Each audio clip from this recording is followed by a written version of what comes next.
Alright. We're good. Alright, hello everybody, welcome to the stream. I have started school this week and I basically I have classes on Monday and Wednesday mornings, so when I come home later that day I'm like too exhausted to stream. Tuesday I was working an 8-hour shift and I didn't have time. I didn't have energy to stream that either. Today is basically my first like free day where I can kind of just do whatever.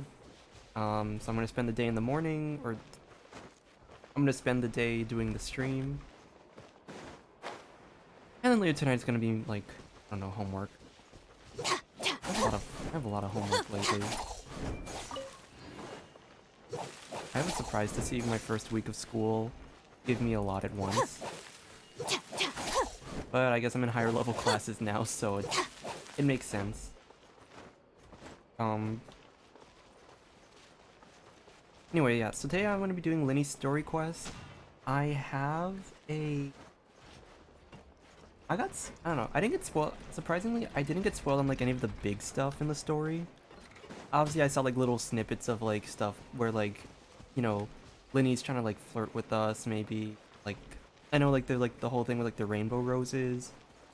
There's stuff involving Lynette having, you know, like 3 desserts or whatever. Like I got like these small things, and stuff like that, but I didn't actually. I surprisingly did not get spoiled on any of like his big lore stuff, which I think is what happens. Like, I think it's pretty Lyney centered and not an NPC. We'll see how that is. Okay.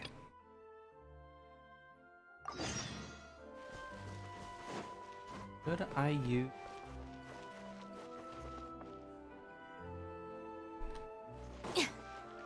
Should I use a Lyney team? Let's use a Lyney team.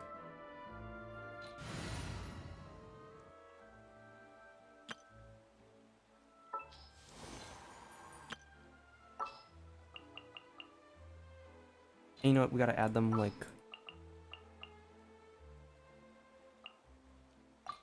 We gotta add them one at a time. We have to.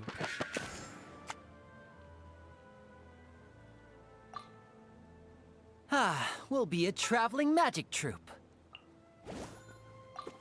Just for the sake of sharpen my spear. Just for the sake of this, I won't hold you back. Much. Okay, and do Lynette instead. I know You lead the way. Kazuha. I know like Kazuha's technically better, but you know, we can't separate the twins. How much longer is this banner gonna last?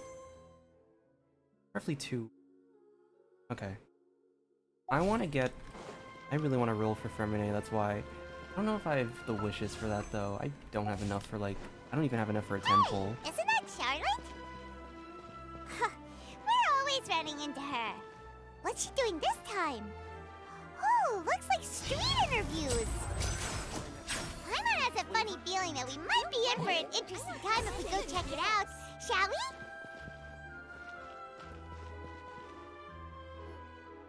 I see. So you believe that this warning letter was sent by the Phantom Weasel? Absolutely. I've said it before and I'll say it again. The Phantom Weasel never acts as you expect. He must have faked his own death 10 years ago using a body double.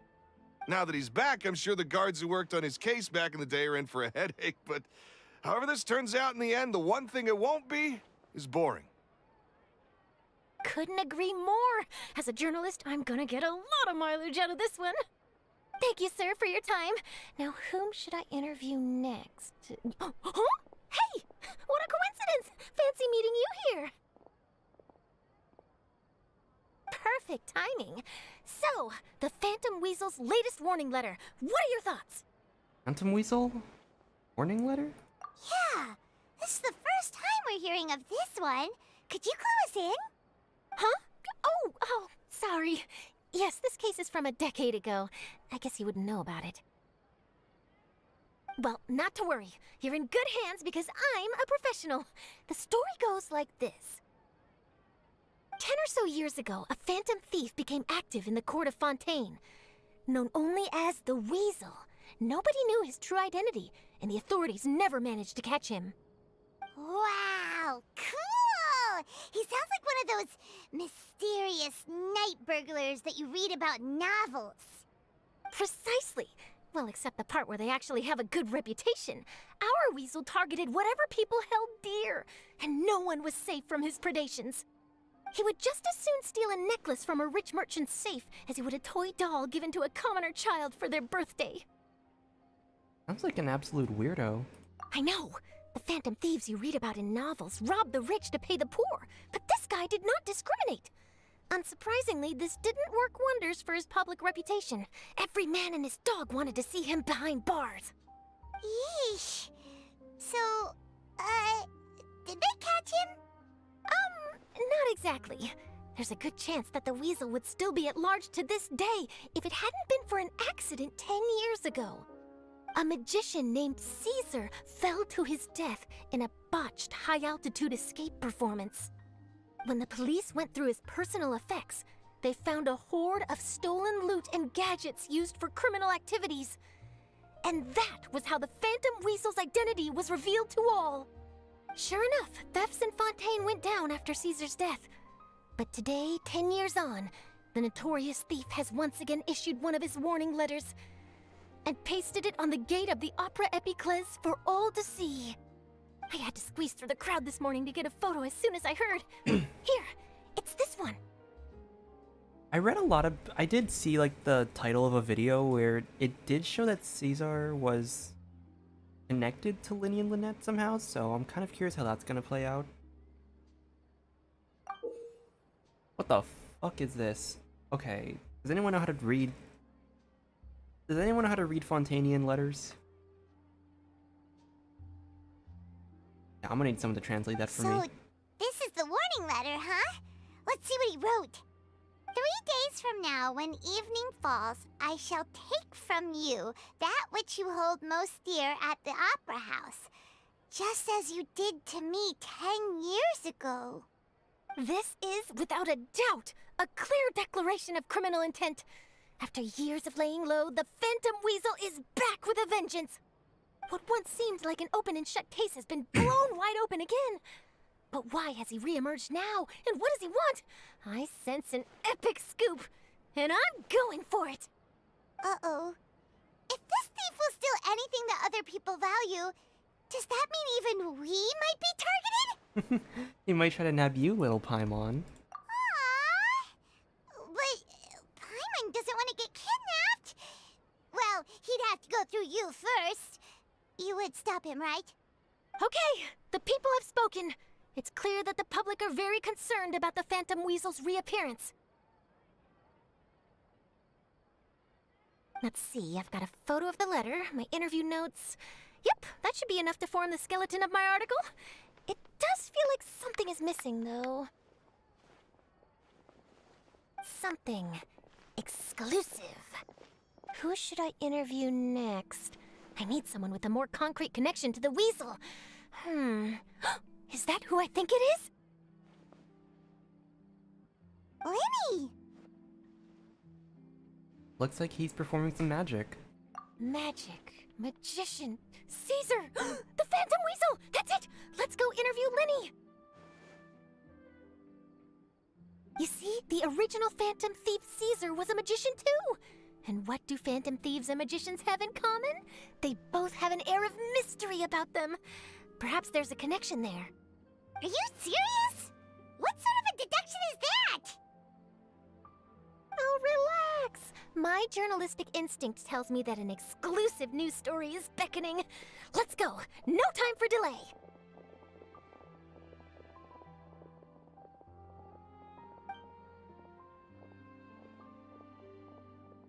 Have I mentioned I'm gonna try cosplaying him for Halloween this year? I don't know, I probably mentioned this a bunch of times. I'm probably gonna have like sleeves, you know, like I'm not a big fan of sleeveless like stuff. I usually have sleeves with all my clothes. And maybe have something pants-wise.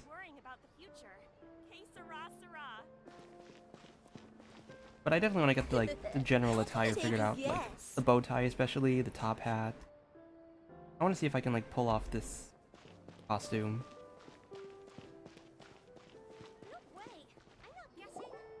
Wow, Mr. Magician! How did you know which card I picked? Oh, it's simple. Come closer and I'll let you in on my secret. Magicians have a special skill called telepathy, which means we can read other people's minds. Really? Then, what am I thinking now?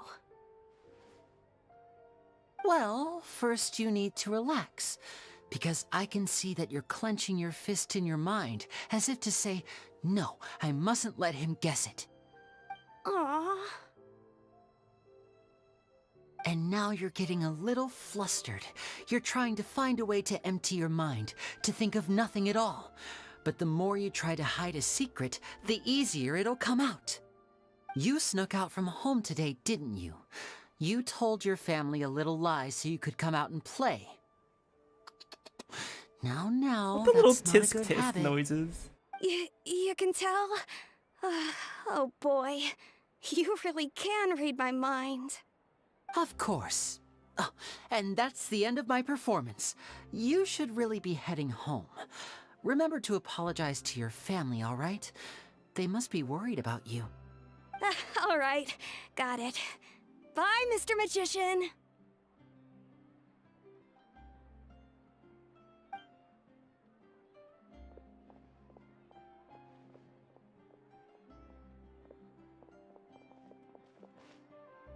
Hey, Lyney? Damn. Why, hello. We meet again. Are you looking for me? What's the situation? Dude, the tension. You can see it. Like, he doesn't have a happy face right now. She awkwardly went.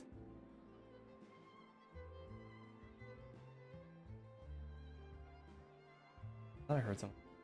She awkwardly went like, "Hey, Lyney," like, you know, it's clearly awkward. There's clearly some tension right now. Well, why don't you guess, Mr. Telepathic? You look so mad, Oh, dude. please. You didn't believe that spiel, did you? The power of telepathy is quite beyond me. I'm sure that child would beg to differ. Seemed like you were right on the money. That was nothing more than a little trickery. I made an educated guess based on his micro-expressions. That, plus the fact that he was the only kid here without his parents, and he looked as guilty as sin. He made it easy for me. You guys, on the other hand, let me guess. Don't tell me you're here for the Phantom Weasel, are you?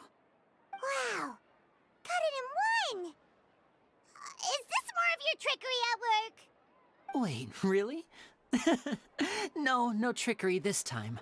It was pure luck. His warning letter's been the talk of the town, so I figured that maybe you were asking around about that. Bingo!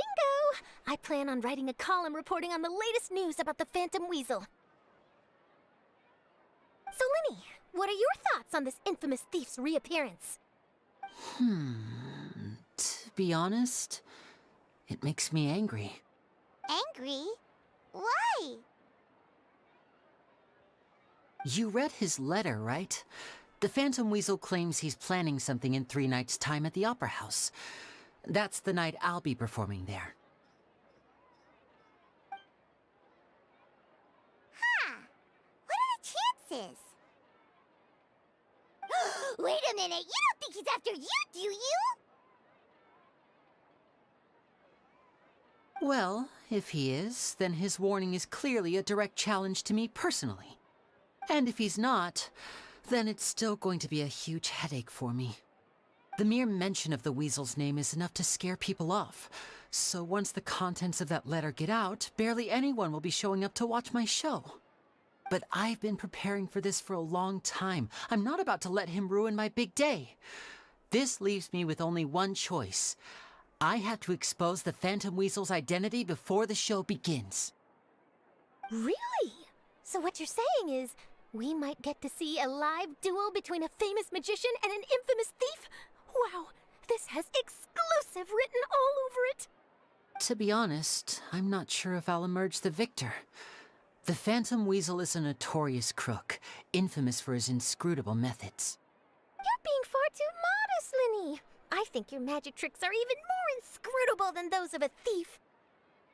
Thanks for the compliment, though I have to say I don't care much for the comparison. A lot of people liken magicians to thieves because we both have the ability to make things disappear without the person noticing. But there's an important difference that these people overlook.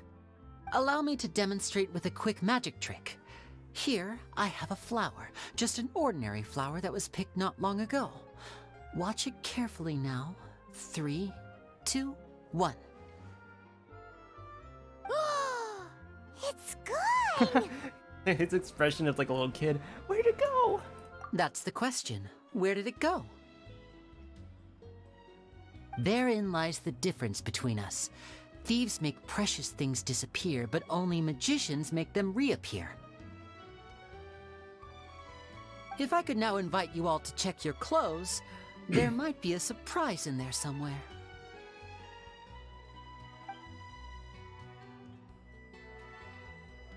A surprise? Let me see! Huh? It's right there! But how? You haven't moved this whole time! What an outstanding trick! Sorry, Lyney, it seems that my previous praise was woefully inadequate. Clearly, magic is the superior art form to theft. Don't worry, I didn't take offense. I just wanted to take the opportunity to perhaps change some of the preconceived notions you might have about magicians. Since Caesar's death, a lot of people associate magicians with criminality. It can be quite frustrating. I can imagine. Coming back to your trick just now, might I presume that you are well versed in floral symbolism? I want to mention the fact that, like... it definitely doesn't help Lyney's, like, case now that he's been outed as a member of the Hearth. Because people definitely assume that Fatui equals criminal, which isn't completely off. But I can definitely imagine him being a little angry about that as well. He definitely seems like he's trying to prove he's not a bad person. So... I bet this Phantom Weasel thing isn't helping either. For example, magicians often use rainbow roses in their flower-related performances to represent passion and romantic encounters. But you used a Lumidu spell, which, if I'm not mistaken, allude to separations.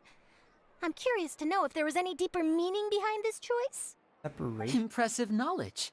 It's no wonder you're such a successful journalist. But I'm afraid I don't know the first thing about floral symbolism. I'm just in the habit of using Lumidu spells in my magic. Separation. I can imagine two very specific examples. It's either separation in kind of like the idea of like Lynette, how he got separated from her for a little bit. Who knows? Maybe he's afraid of Lynette being in again. Or, and this is a big or, both of these are pretty big actually, unlike the guesses. It could also be representing, considering he put on the Traveler, it could be that he viewed that final encounter with him as a separation of sorts. I don't know. I love floral symbolism though. I love putting floral symbolism in like stories. It always makes things so much more interesting when you like have a flower just randomly sitting and you like describe it in the story. It's like, oh yeah, like this rose was sitting alone. And then like roses usually represent love and stuff, and at the end of the story maybe there's like a second rose now, and and it also represents like maybe like the protagonist finally got like a lover, like stuff like that, like just little bits of like like the floral symbolism in stories. I love that so much. I definitely want to see if that Lumidu, I think it's pronounced Lumidu spell, I wonder if that does allude to anything specific. This dude's not stupid. He's not stupid, or not stupid. He knows a lot more than he gives off. There's no way he doesn't understand floral symbolism of all things. Like, he has to. It sounds like something I should look into, though.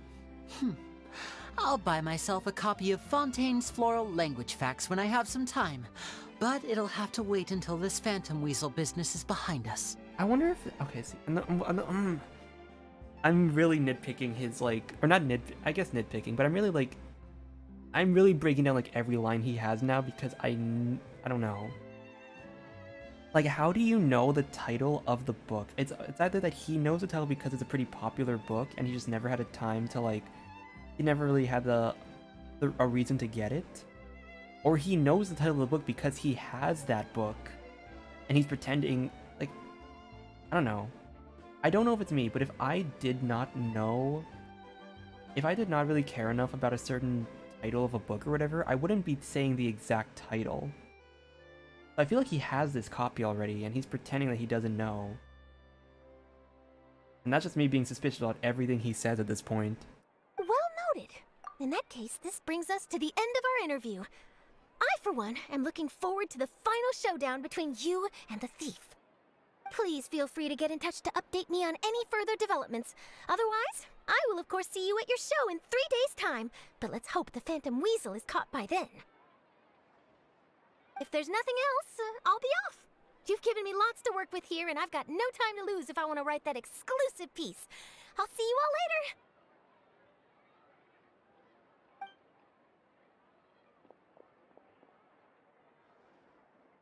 So, Lyney, are you gonna tell us how you did that flower trick now?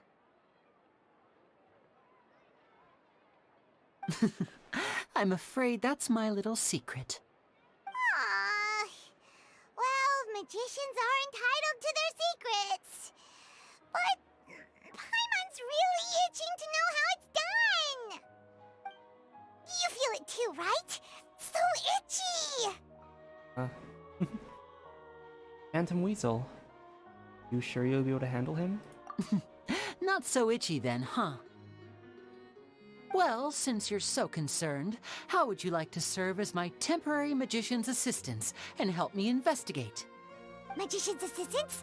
Oh, that sounds fun! Assistants are technically magicians too! Also, it'll bring us one step closer to figuring out how that darn trick is done! Shall we go for it?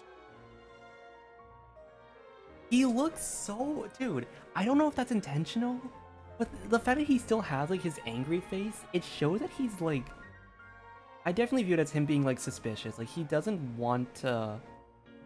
He doesn't want to get involved in whatever Lyney's plan is, but he's kind of just doing it. Maybe because Paimon wants to? I don't know. We'll help you with your investigation. What's your plan? The first thing we need to look into is who Caesar really was. If he truly was the Phantom Weasel, that means that the Weasel is dead, and whoever wrote this warning letter is just a copycat criminal. But if he wasn't the Weasel? Well, that'll make things more interesting.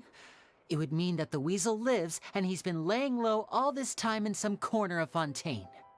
And if we're investigating Caesar, his fiancée Gemma is a good place to start. Word is that she visits the cemetery often, so I asked Lynette to wait for her there.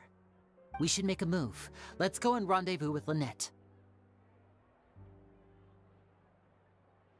I really want to know what this dude's thinking right now.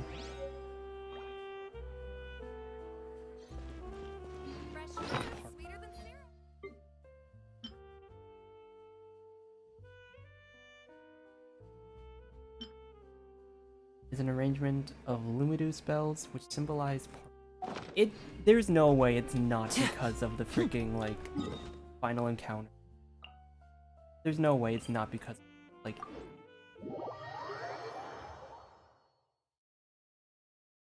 oh my gosh, dude.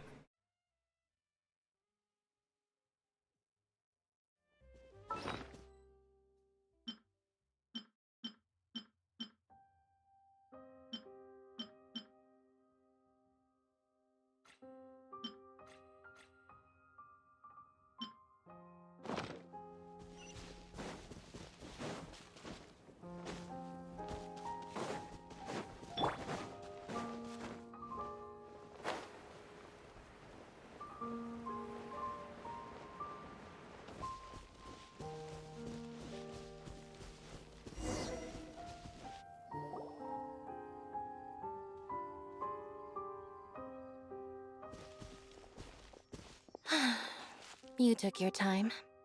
Sorry, I bumped into the Traveler and Charlotte en route, and we ended up chatting for a while. It's been a while, Lynette. We're working as Lyney's temporary assistants in the investigation of the Phantom Weasel. Thank you. It's good to have you helping.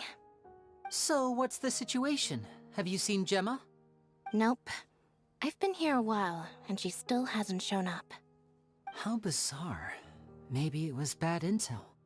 Well, we won't get anywhere by standing around waiting. Traveler, Paimon, let's go ask around. I heard that there's apparently been like graphics changes.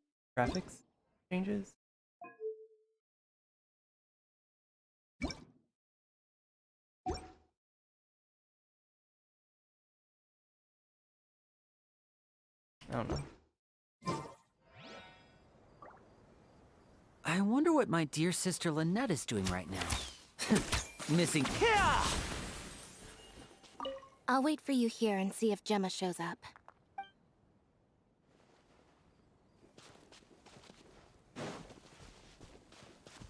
A lot of people here today, huh? When did this cemetery get so popular? Same thoughts here. What's going on?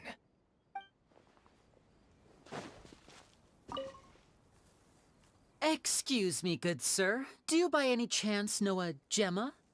Gemma? You mean Caesar's fiance? Sure I do. What's this about? I'm just trying to get a hold of her because I need her help with something. I heard she comes here a lot. Yeah, she does. Poor thing. It's no secret why either. She's heartsick. Ever since Caesar passed away, she's been coming here once every week to clean his grave. Often she just sits there in front of his headstone, lost in thought. Sometimes she talks to herself. I asked her what she was doing once. She said she wanted to speak to him again. She knows he's gone and can't hear her from the grave, but she just likes to spend time there, telling her fiancé all about how her life is going. And she's been doing this ever since Caesar passed away? Oh, so 10 years. Wow. Their love must have been really strong. I'll bet. Caesar's reputation fell apart after his identity was revealed, so no one else visits his grave. Gemma's the only one who still thinks about him after all these years. I don't know if the mind lives on in the waters after death, but if it does, I'm sure Caesar must be grateful to have someone who remembers him fondly. There's Gemma's the thief. If I'm honest, I think this is all so unfair to poor Gemma. Her fiancé was a low-life crook. He doesn't deserve someone like her. Anyway, all of that said, she's running later than usual today. Normally, she'd be sitting in front of his grave by now. I wonder if she's okay. Well, that's everything I know, I'm afraid. You might have more luck asking some other people. All right, well, thanks for sharing all of this with us. We'll keep asking around. You're welcome. I just hope she'll be able to move on one day. What if Gemma's the thief? I'm a little suspicious on this Gemma. A lot of people find cemeteries bleak and oppressive, but not me. I find the silence gives me a sense of peace, and something about being in the presence of the dead and buried sort of puts all of life's woes in perspective.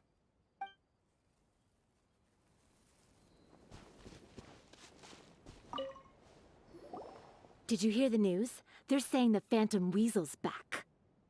You're kidding. Wait, isn't he dead? I don't know anymore. All sorts of news flying around nowadays. I can never tell what's true and what isn't. But what if, just hypothetically, I mean, what if this weasel's the real deal and Caesar was framed? Called it.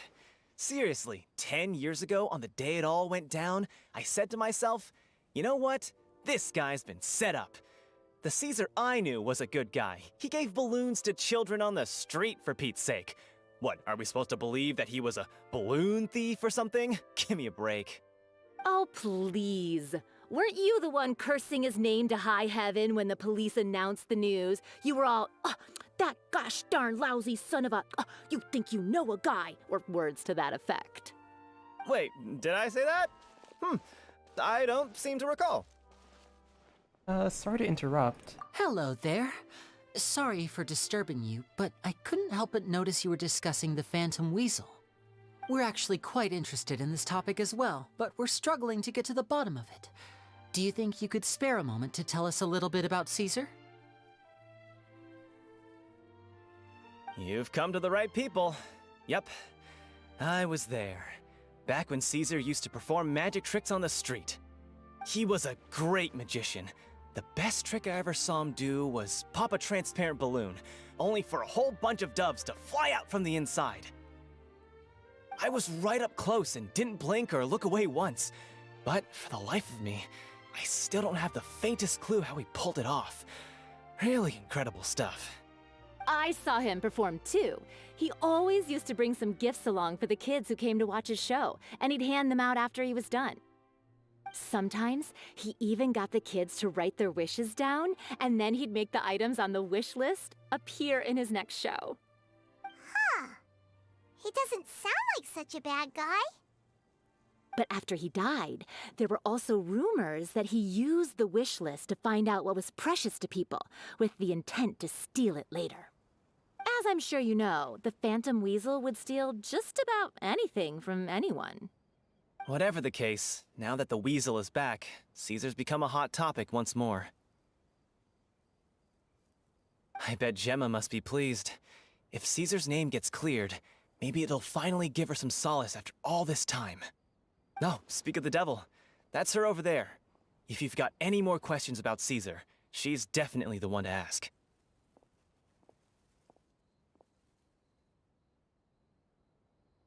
So that's Gemma. Is it just Paimon, or does it look like something's wrong? Wait, it looks like she's injured. Come on, let's see if she's okay.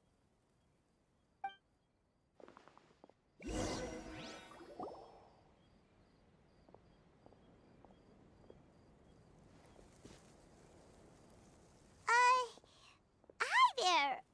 You're Gemma, right?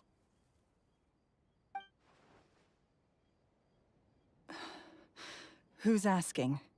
Don't be afraid, we mean no harm. It looks like you're injured. How bad is it? Thanks for your concern, but you didn't answer my question. Who are you, and what do you want with me? My name is Lyney, and this is my sister Lynette. My name's Paimon, and this here's the Traveler. We're investigating the Phantom Weasel. The Weasel posted a warning letter this morning. If he still lives, that means that Caesar was falsely accused. Wait. I just kind of noticed that Paimon didn't say, Paimon is Paimon. She actually said, my name is Paimon, which... I don't know. Was that just a one-off thing, or am I noticing something? I don't know. Who knows? You knew Caesar better than anyone else. So if you're willing, we'd love to hear what you think about all this. I promise you can trust us. We won't hurt you. In fact, we'll do all we can to keep you safe. I never believed that he was the Weasel. Huh. I suspected as much. Okay, so going back 10 years, do you remember anything strange in the weeks leading up to the accident? Did Caesar have a falling out with anyone, for instance? No, not that I know of. Got it. All right, sorry for disturbing you. If you don't have any more questions, please leave. I want to be alone with him.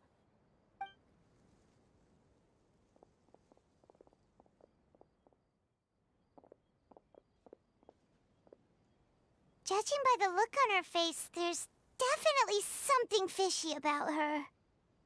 She's lying. She definitely knows something. Perhaps she simply doesn't trust us. That's fair.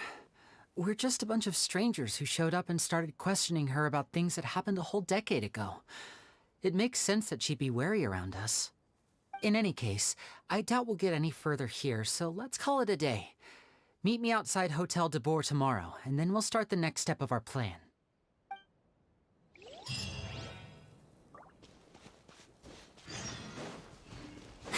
He's gone. Gemma's hurt. Now that you mention it, I did see her getting into a heated argument a while back. Maybe someone who hates Caesar was taking it out on her. People can be unbelievable sometimes.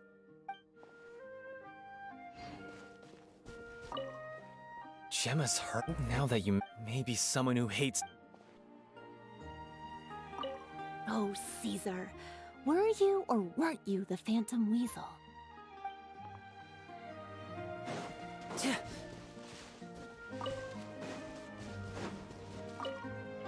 A lot of people find cemeteries. I find the silence.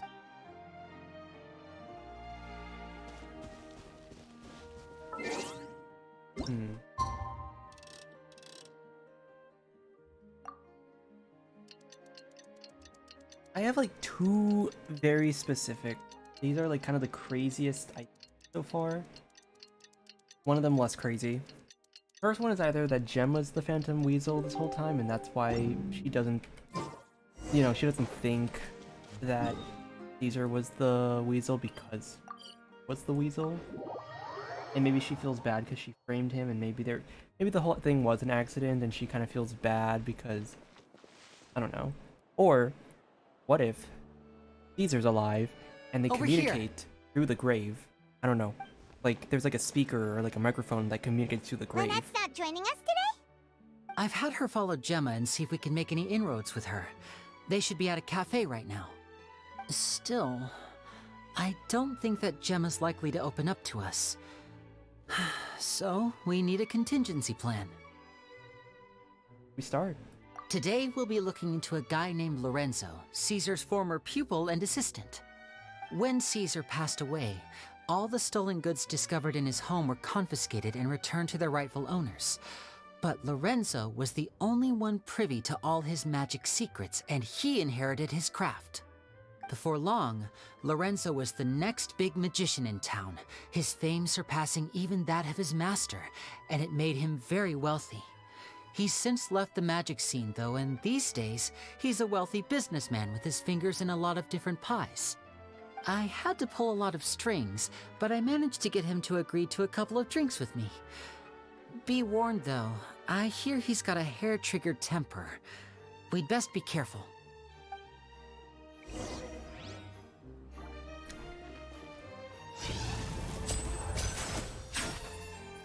Step right up! What am I gonna do? What was I saying? Oh yeah. I wonder if he has any. Does his profile? Damn. I was really hoping that we could see that it said something like, I don't know.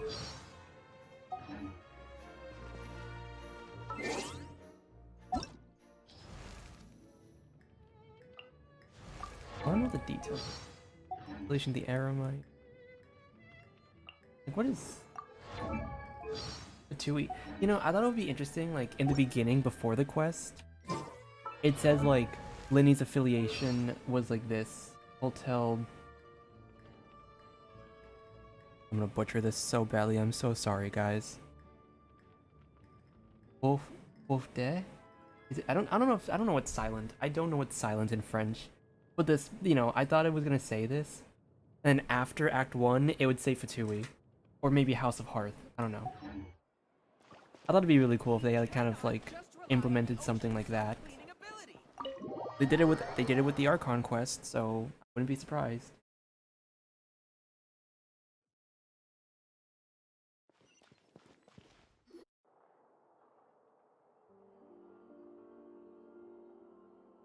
You neglected to mention that you were bringing 2 other people with you.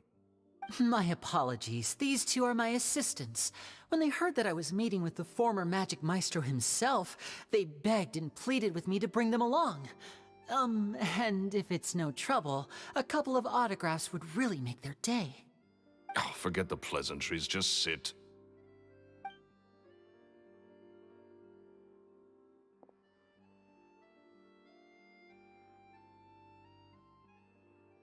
Get a load of this guy. Forget the pleasantries, he says, but he looks pretty happy about Lyney stroking his ego. I only agreed to meet since we're both magicians. Do me a favor and cut to the chase. I have more important things to do than drinking. Much obliged, sir. As it happens, the matter I want to address is also related to magic. Yesterday morning, a warning letter from the Phantom Weasel appeared on the entrance to the Opera House. He claims to be planning something for the same evening that I'm scheduled to do a magic show there. As such, I believe that I may well be his target. I have to get to the bottom of this to ensure that my show can go ahead as planned. Naturally, any investigation into the Weasel starts with a few questions about Caesar, who... What is there to investigate? Caesar was the Weasel, and he's been dead for 10 years. So what if some sick creep thought it'd be funny to write a warning letter? It changes nothing. Are you trying to tell me you actually bought it? Please, sir, no need to get so worked up. I do concede that a copycat is but one possibility. Possibility? It's a fact, Lyney. Look, my patience is limited, so listen carefully while I'm still willing to put up with you. The Weasel is dead. Period. Everyone knows that, so do yourself a favor and quit this investigation. It'll lead you nowhere. Look, if this affects your magic show in any way, I will personally compensate you for any losses. Oh, sir, I'm honored, really. But this isn't about finances for me. My pride as a magician is what's at stake here, Lorenzo. Copycat or not, this person has thrown me the gauntlet, and I must meet their challenge head-on. Your pride? Don't mince words with me, boy. Just tell me, what exactly are you seeking to do? I want to find out the Phantom Weasel's true identity. I have to know for myself what really happened 10 years ago. What would that accomplish? And what do the events of 10 years ago have to do with you, anyway? Look, you of all people should know that a magician never reveals their secrets. And in any case, dead men don't talk. So if you really care about your magician's pride, then you'll forget about Caesar and move on. Okay, I just searched up the term red herring just to make sure I was correct about this. I think that Lorenzo's a red herring here. Red herring is basically a term to describe a clue or a piece of information that is meant to be leading or distracting. So says the internet. I think, assuming the writing here is going to be good and not just handed to us on a silver platter, Lorenzo's a red herring. We're meant to think maybe he was the one, maybe he's the Weasel, and that's why he's getting all, like, defensive and kind of, like, trying to push it away and stuff like that. I don't think he's the Weasel, though. I do think it's something, I do think there's something else going on. Alternatively, they are doing some kind of shitty writing, and they're just throwing it out to us, like, making it very obvious, like, hey, this dude's, like, vicious. You know, like, it could go either way. I'm hoping that the writing's good, and that he's the red herring character, and he's just an asshole. Uh-oh. This is getting awkward. Lorenzo? Is that? Oh, it is you! I know that big, booming voice anywhere. What's up, my man? Want to grab a drink with me? Another day, I'm busy. Oh, come on. You can't be all business all the time. You know what they say? Live fast, die young. You gotta learn how to kick back and relax once in a while. If I wanted your life advice, I'd ask for it. Now get out of my face and go be drunk somewhere else. Sorry, my good sir. I don't believe I've had the pleasure. Oh, hey! Edmondo. He and I are business pals. We worked together a bunch of times. This is your first time meeting him? Oh, he's always like this. Foul-mouthed and hard-nosed. Never heard a kind word out of this guy the whole time I've known him. And he wonders why he can't get a girlfriend, despite being, what, pushing 40, 30, something? Anyway, point is, a lot older than when he first got rejected by the girl he was into. And he's still into, from what I hear. Oh. Shut up and get out of my face. Another word out of you and you can forget about doing business with me ever again. Do I make myself clear? Gosh, I should really just be writing down all of these notes. I think it'd be really interesting. So, That's also a little suspicious. Because now you think to yourself, what if, just maybe, the girl he was into was Gemma? Imagine that.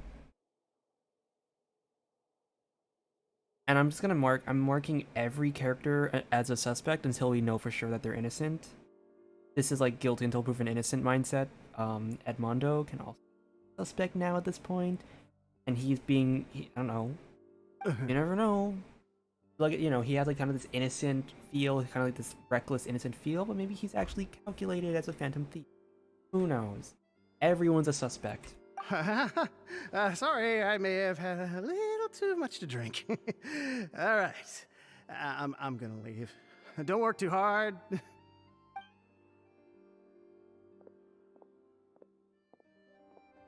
I think it's high time I made a move as well. If you really want to investigate this, Lyney, be my guest. But if nothing good comes of it, don't say I didn't warn you.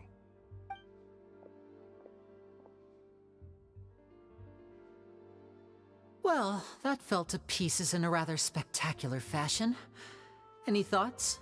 There's something strange about him. Totally. And what was all that about compensating you for your losses? Why would someone you just met make an offer like that? He's gotta be hiding something. And not like Gemma.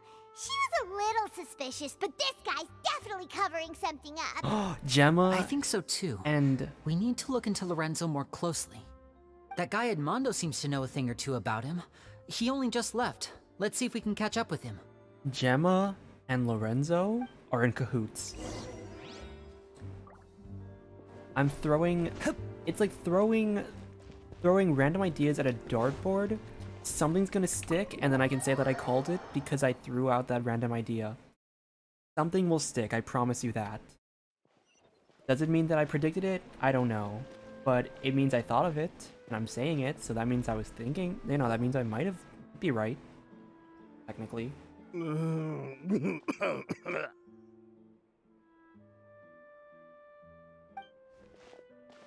You okay there? Who are you? Oh, it's you guys. Don't worry about me. I must have had one too many. I just need to ride it out. I say way too much back there, didn't I? Yeah, I nearly talked myself into complete financial ruin. Note to self, no more drunken chats when Lorenzo's around. So, he was serious about threatening to cut you off? Ugh, Paimon knew he was a bad egg.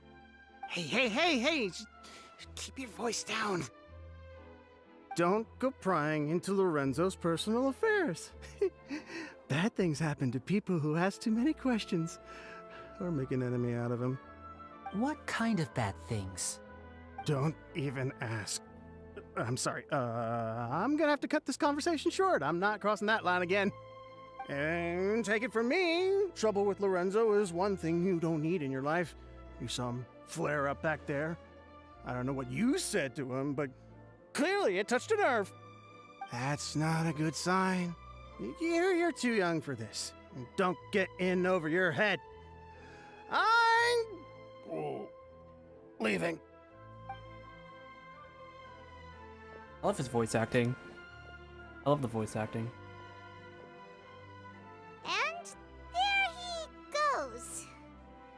What do we do now, Lyney? Shh. I think we're being watched.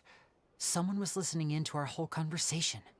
Don't say anything and don't look back. Any altercation in the city will attract the guards. We'd better take this elsewhere.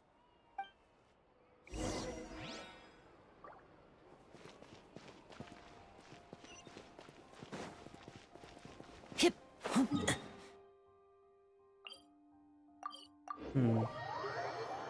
I'm kind of on the idea that maybe Gemma and Lorenzo are in cahoots. That's what I'm leaning towards right now. I don't know. That's a maybe. Very big maybe.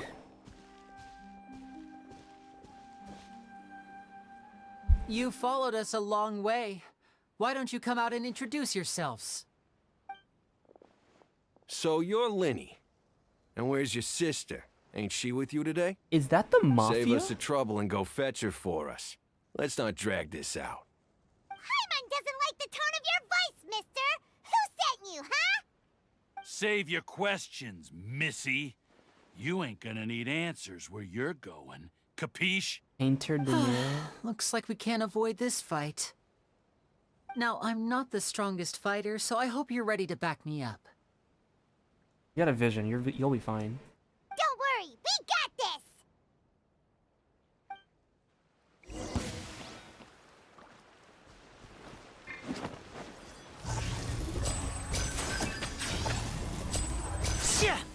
What the fuck?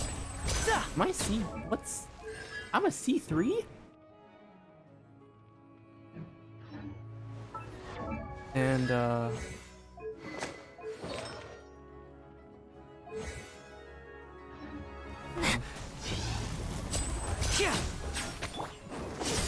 Over here! Curses. They're tougher than we thought. smooth face. Vision wielders are always trouble. Intimidation ain't gonna work like it did on the lady. Oh. Come on, let's scram! Wait, the late Gemma? Hey, Oh. wise guys! We ain't through with you yet! Oh, they got away! Did you catch what they said just before they left? Something about intimidating someone else. Sounds like they just wanted to rough us up as a scare tactic, and they've already done it to someone else, but who? Could be Gemma? You're right. She was injured when we saw her yesterday, and she acted like she had something to hide. Maybe she was too scared to tell us the truth because those guys had threatened her. This water tastes. Well, I don't know if I if should that's the drink this. case, she should be more willing to open up to us when she learns that those thugs won't be bothering her anymore. I'm gonna go get like a different set of water. Bottle is. The water bottle is kind of.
Okay, we're back.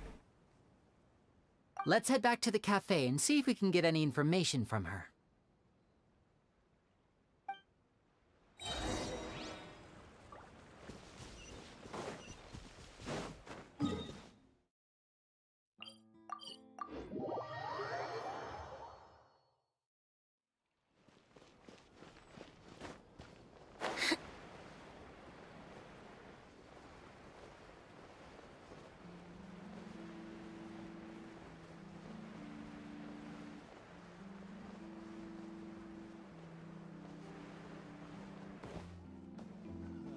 Looks like no more free coffee for me.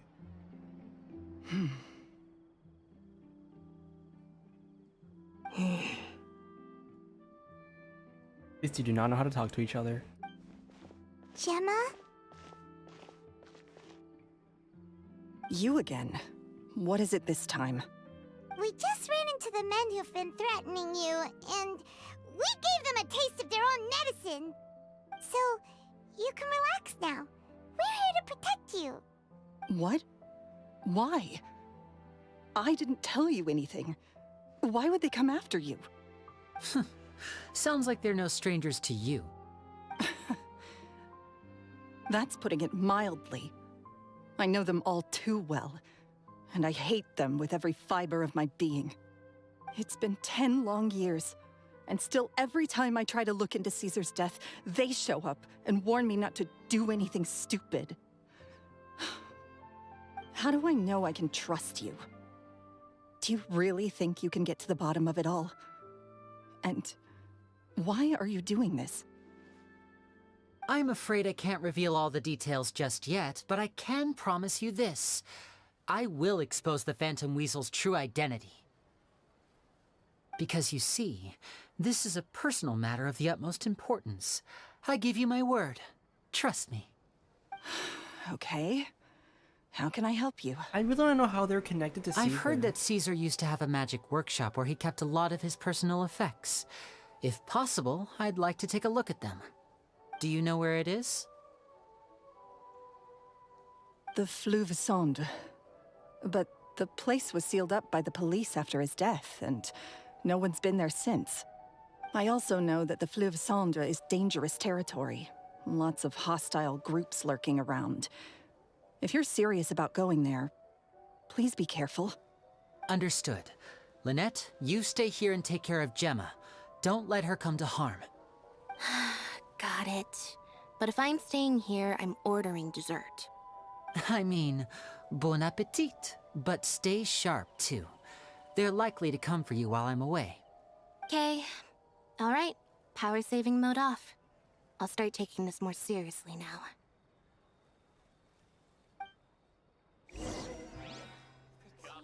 Whatever you do, please be careful. If anything happens to you because you're investigating Caesar, I'll never be able to forgive myself. Maybe she's not. But she's definitely... Okay. With me here, nothing will happen. Oh, I guess maybe she's not. I guess maybe what she was covering up is that she was trying not to... She was just trying not to, like... what is it? She's maybe trying to cover up the fact that she was looking into it.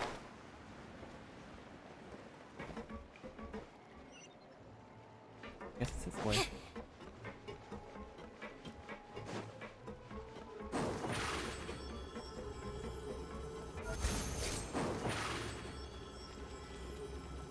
Step on up!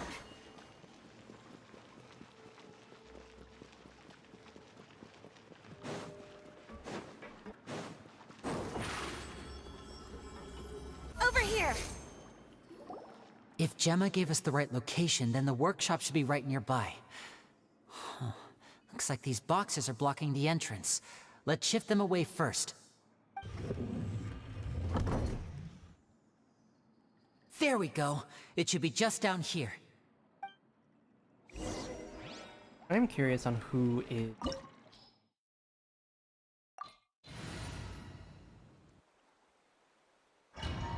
I am curious on who the actual weasel is. I bet it's Caesar being... I am very certain that Caesar's framed. Most suspicion is on Lorenzo, but at the same time, like... Why?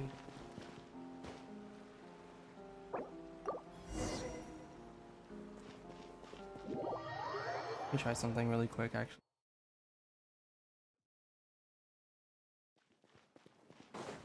Let me just switch these. Oh, what the heck? Wait. Wait. That's so awesome. I didn't know that. Oh my god, that's so cool. Okay, we're gonna put Lynette on the front. Just so that Xiangli and Bennett can stay in the same position. That way I won't get too messed up with the party comp being shifted.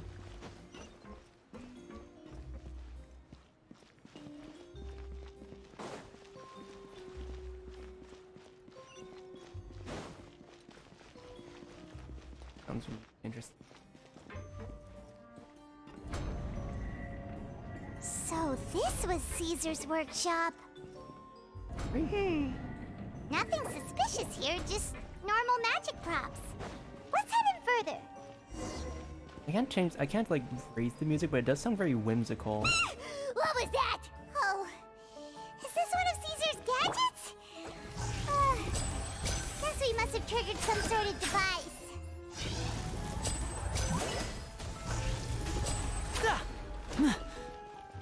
Oh wow, this is very...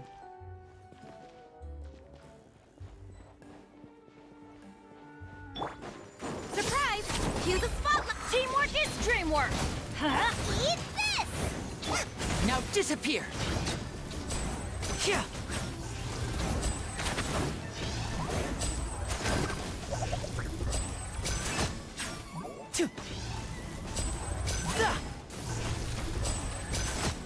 Step right up. Whoa. Look.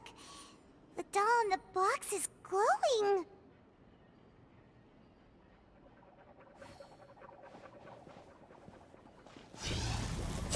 There's something written on the card on this doll. Let's take a closer look. Wish list. I want a bucket of fried chicken that never runs out. Bro, I want fried chicken. I like a new bag. Out there.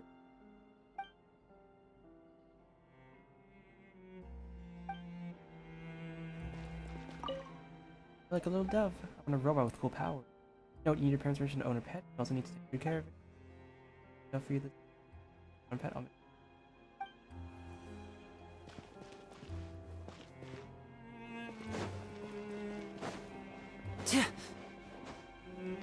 Caesar definitely doesn't seem like a bad person. I feel like he was framed.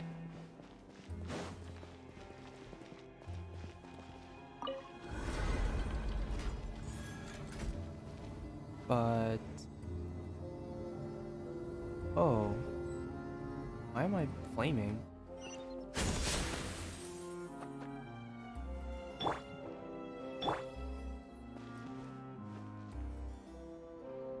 Huh? What does this imply?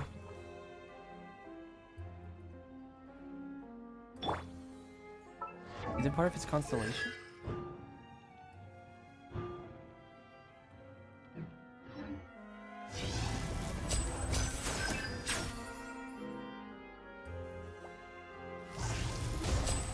Yeah.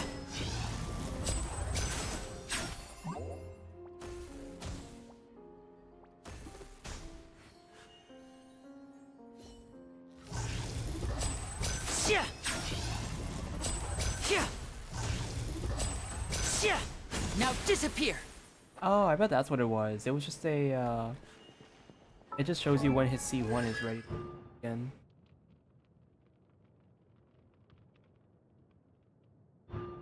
Cool. What am I doing here? These magic boxes are moving. What do we do? One of them looks different from the rest. Let's investigate. Oh shit.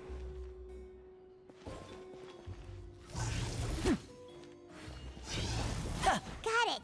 We're supposed to find the box that lit up at the start, right? There should be another wish list inside. Let's keep trying.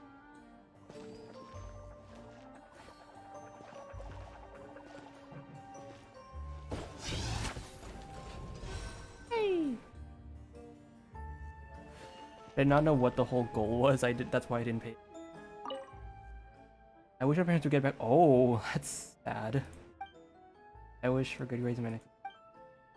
I wish for my little sister to have a normal life free of danger. Note, I want you to... oh. I want you to know that you can always share your troubles with me, children, but some wishes need more than magic to make them come true. You need the power of your hard work. I wish the best of luck, and I hope that all of your wishes will come true. Caesar. It's so sad! Wait, I bet Lyney's one of these wishes. I bet you Lyney's one of these wishes.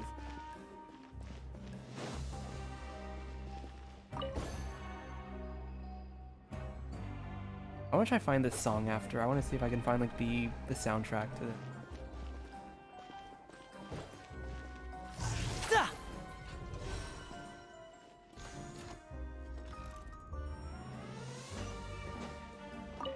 When do we get to go to your wedding, Uncle Caesar? I want to watch your shows even when I'm grown up, Uncle Caesar. Do you have to go on tour? Can you stay with us? Oh my, this round of wishes has rather exceeded my expectations. The wedding will be held very soon, and don't worry, you're all invited. The tour has already been scheduled, but I will definitely be back, and you're always welcome at my shows if you like magic. Oh, that's so wholesome. I do wonder if Lyney wrote that one wish about, like, I wish my sister would trouble or... Because like I said, I know that there was a thing. I did see the cutscene thumbnail where they were somehow connected. Maybe just by a small thing, but who knows? That's weird. Have we reached the end already? There's nothing here. Maybe this was a wasted trip. Lyney, what are you looking at? This place seems a little too ordinary for a magician's workshop. There's a distinct lack of mystery. We've triggered quite a few devices on the way here.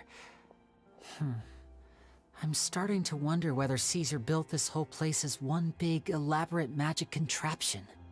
If so, then there must be more to this place than meets the eye. Maybe a hidden room somewhere. Aha! If I just move this book, then hopefully... And... presto! Damn. A secret passageway!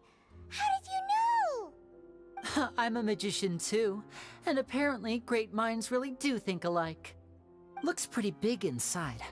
Let's head in and take a look around. Is there any stuff I can look at? Nope. Like it.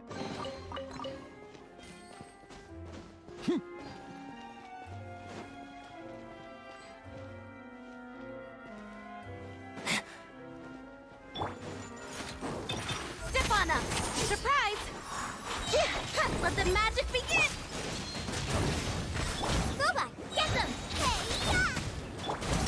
Let's get this show on the road!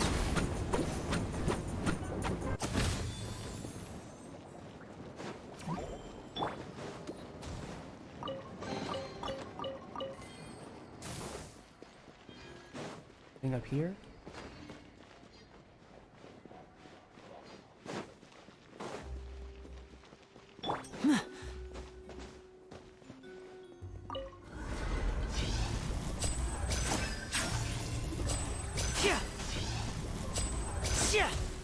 Step right up.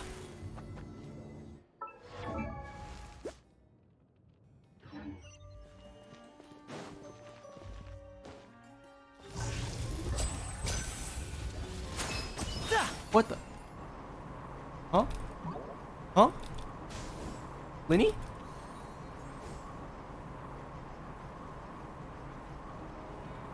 Please, sir, knock me back out.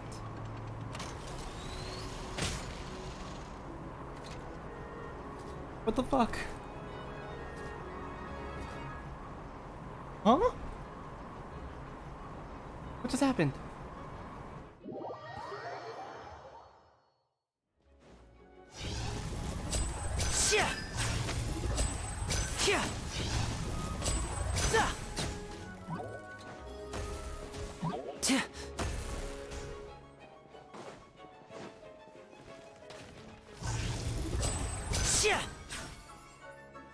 Where are the other enemies? Oh.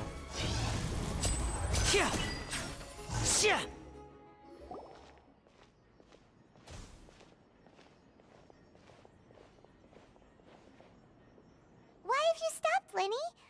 Is there some device in that box? Huh. It just looks familiar somehow. Let me check this out for a second while you guys go on ahead. If anyone makes a major discovery, let's rendezvous here. All right, see you in a bit. The placement of this device inside.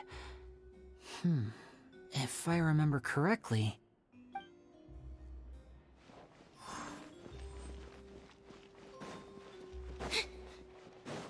I cannot believe I got stuck just now.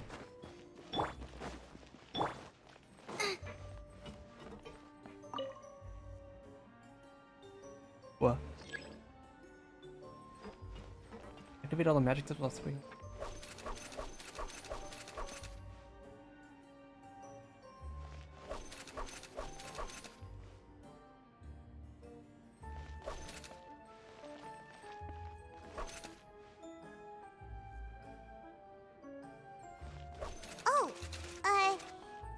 like we can't step on the same tile twice.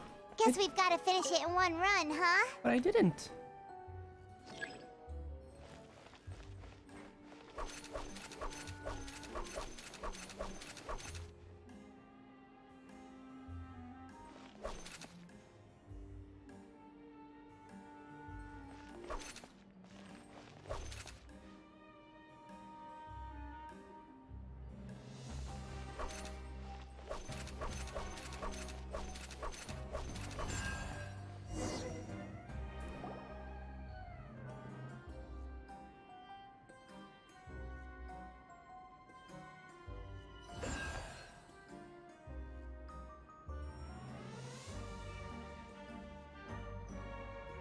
This is very, like, interesting. Like, the fact that there's so many, like, crazy contraptions in this place.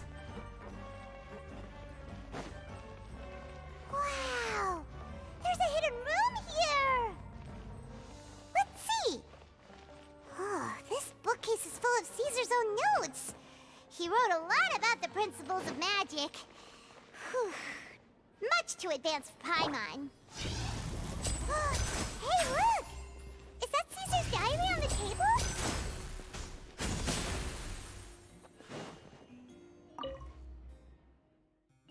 This book's thick as a brick! Let's take a peek inside it, shall we?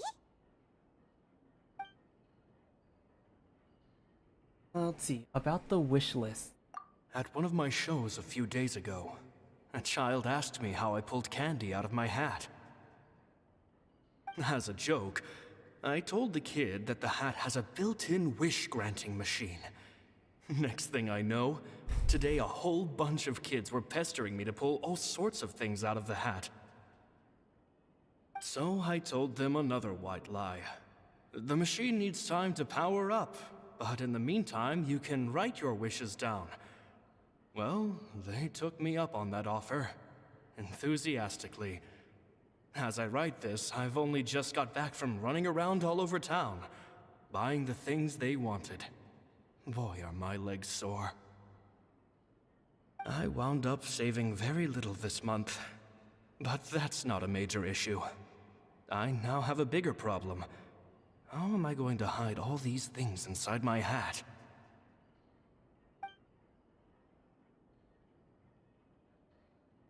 About the children studying magic.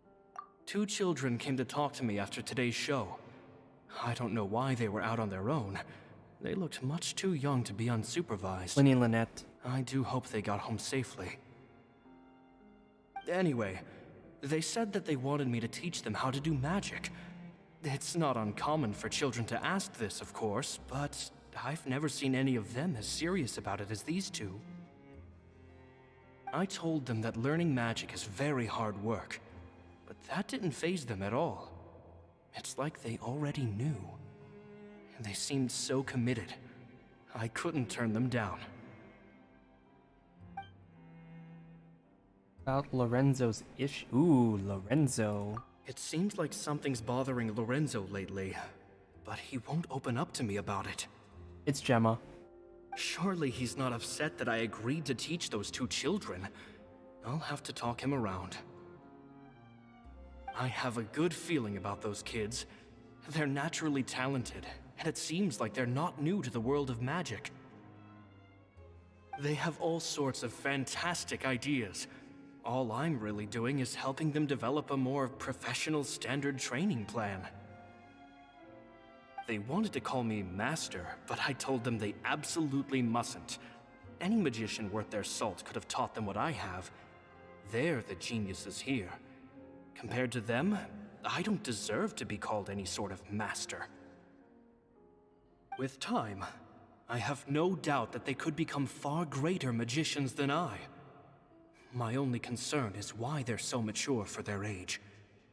I fear they've had to grow up too fast. I don't dare to imagine what they must have been through. Gemma thinks so too. She doesn't like being around them. Says that their eyes are too piercing.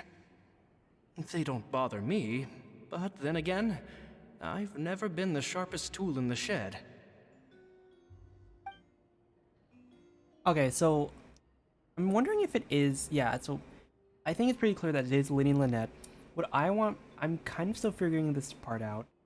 Why didn't Lyney mention it to us? I feel like, even if, I mean, I guess he didn't have to. There's nothing that really prompted him to.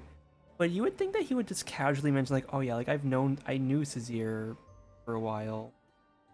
He's actually taught me magic. Like, I feel like he would have mentioned that. I wonder if there's a reason for it, or if maybe he just didn't think it was important to bring up. He did say it was a personal matter, so I think that that definitely foreshadowed it. And I only realized, who knows, maybe I only know it foreshadowed that because I saw the thumbnail and title of that one video. Who knows, but then about the farewell. It's nearly time for me to go on tour. I asked the 2 kids if they'd like to come with me, but they shook their heads. I once overheard them talking about their father and their mission. Yep, Lyney. Sounds like their parents have other plans for them. I guess we'll be parting ways soon. It's only been 10 days since I first met them, but I think that I've gotten a feel for their personalities now. They're very tough, but also very cautious, and they trust no one but each other. This, I fear, is not a good habit to have. They hide things from me too. For example, when I asked them where they live and why they wanted to learn magic, they lied. That's the thing about children. Whenever they're trying to cover something up, it always shows somehow. I can sense that their lives have been hard, possibly even dangerous too. They're not like other children. It's a shame that I can't do more to help them. After thinking things over, I decided to tell them a bit about how I see the world. It's full of lies and falsehoods, and that is why we must find our own truth. P.S. I hope they won't find my nagging annoying. Children are so opinionated nowadays. Will it do them more harm than good for someone they've only known 10 days to lecture them like that? P.P.S. Maybe I'm overthinking this. Children aren't interested in grand philosophies. It probably just went in one ear and out the other. I bet they've already forgotten every word I said. Oh, Caesar, Caesar. Just mind your own business next time.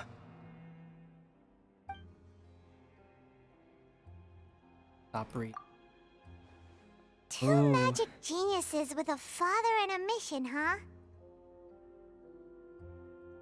Sounds a lot like he was writing about Lyney and Lynette, don't you think?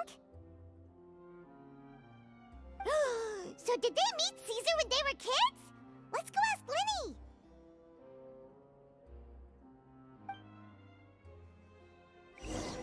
Ooh. I wonder if we're gonna be mad about this. But this time it's not like they're lying to us for a bad reason. I really don't think there was anything that big of a deal with this one, honestly. This specific lie. Because he just didn't tell us that, you know? Shh, hold that thought. As I expected, there's a lot of fishy things going on in this place. Fishy? Uh-oh, what have you found?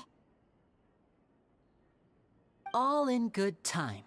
Before we go over our new leads, I want to tell you how a high-altitude escape is performed. First, the magician slots themselves into a magic box in full view of the audience. The box is then suspended high in the air, and a short while later, the base automatically opens. At this point, a dummy will fall out of the box, but it looks real enough to grab the audience's attention, and they start wailing and screaming. Meanwhile, the real magician, who has by now blended into the crowd, waits for a good moment to make their appearance and put on a hysterical performance. Oh no! Is that me? Did I just fall to my death? Very vivid description. Paimon can really picture it. And then what? The audience's gaze then turns to the magician, and by the time they realize what's happened, the dummy has vanished, as if everything that just happened was some sort of shared illusion. Of course, that's just how I think the process should work, theoretically speaking. Theoretically speaking? What do you mean? The inventor of this trick never performed it successfully. When the box opened, Caesar was the one who fell out, and not the dummy. He fell right to the ground from the highest point of the opera house. No one could hope to survive that fall. Not without a vision, at least. And no one else has ever attempted this trick since. My understanding of how it works is just based on what I could gather from his notes and the relevant gadgets here in his workshop. So Caesar's famous high-altitude escape has never been done, huh? Paimon was about to say how cool it would have been to see it in person, but if it's that dangerous, it's probably for the best that no one else tries to do it. Oh, is that what I saw in the little snippet that I... Wait a second. So if a dummy's supposed to drop out of the box, then where does the real magician go? How does he get out? Same trapdoor? Glad you asked. That brings us to the secret of said box. This box right here is the one that Caesar constructed himself to use in the performance, and it's not as simple as it looks. Inside, there's a device that only the magician himself would know about. Once the magician's inside and the box is lifted up into the air, the audience's view of the box is fixed at a certain angle. From where they're standing, they have a clear view of the front, sides, and bottom, but the back and the top are now no longer visible. At this point, the magician presses a button inside the box, opening a secret door out of view. He then escapes through this trapdoor onto the opera house roof, waits for the dummy to fall and distract the audience, and quietly returns to ground level. That's way simpler than Paimon imagined. Even Paimon could probably do it. Well, there's a little more to it than that, of course. The hardest part of this trick is controlling the audience's mood and reactions. That takes an exceptional degree of showmanship. There's the falling dummy, the miraculous reappearance, the pompous performing. Maybe the magician would even have themselves tied up before it begins to strengthen the impression that there's no escape. Many days and nights of careful research and painstaking practice would have gone into this, all culminating in a performance just a few minutes long, but one that still manages to transform the shock and grief of a tragic accident to the joy and laughter of a mesmerizing magic trick. Caesar was a highly accomplished magician, but unfortunately, even he didn't manage to pull it off. So, how did it go so wrong? You said you found some fishy stuff here. Have you figured out what really happened? I can make a pretty good guess. I looked into the case files. The magic box Caesar was using at the time of his death had the secret button I mentioned positioned on the right-hand side. And sure enough, he always used his right hand as his dominant hand in public. Okay. Nothing suspicious there. But here's the strange thing. Most of the devices in this workshop have the mechanism on the left-hand side, including this box right here, which leads me to believe that Caesar was in fact left-handed. I'm not sure where you're going with this. Why would Caesar pretend to be right-handed? Because a magician can't afford to have their most basic habits stand out too much. People naturally focus their attention on the most important details of the task or situation at hand. But a magician needs to be able to redirect an audience's attention at will, so as to avoid arousing their suspicion. The essence of magic is getting people to believe a lie. If even the truth raises eyebrows, the falsehoods become all the more difficult to mask. And so, Caesar trained himself to use his right hand to align with his audience's expectations. Great magic always requires sacrifices. But in his most stressful and nerve-wracking moments, and when no one was watching, reflex would kick in and he'd use his left hand. That's why he set his gadgets with the mechanism on his left. Maybe someone exploited that fact against him? Exactly. I think that's likely what happened. Caesar would have been under a lot of time pressure during the escape. He'd have had mere seconds to open the hidden compartment, retrieve the dummy, then open the secret door and make a swift escape. But I'm sure he was confident. He would have rehearsed countless times to the point where it was second nature. He'd barely need to think about what he was doing because muscle memory would guide him through. So he opened the compartment, took out the dummy, checked everything was in order, and then went to leave. With his left hand, he reached for the button, and suddenly, his heart skipped a beat. It wasn't there. Much like when you reach for your keys but find your pocket empty, his mind needed a moment to process what was going on. Instinctively, his left hand would keep feeling around for the missing button, maybe for another second or two, until the bottom of the box gave way. With the stakes being as high as they were, just a 2-second delay cost him everything. The authorities would find nothing suspicious and conclude that his death was due to his own error. When in reality, someone switched the boxes, and they did it to murder him. But how would they be able to make the switch without being noticed? That would be difficult to pull off, no? It would have to have been someone who knew that he was left-handed, and who could move his props around without arousing suspicion. Someone who was always by his side. Lorenzo. Isn't that right, Lorenzo? You just couldn't let sleeping dogs lie, could you? See. There's not a lot of people who'd go to all this trouble for some magician who died 10 years ago. I didn't want to have to do this, you know. Silencing you the hard way just creates more problems for me to deal with. But I gave you your chance. I hoped you'd do what's good for you and back off like the lady, but you disappoint me. You mean Gemma? So you are the one who's been threatening her! Yes, although however stubborn she might be, she was never much of a liability. But you people, you never even knew him, but for some reason you just wouldn't drop it. Which is why you can't leave this place alive. Take them out, and make it quick. Do your worst!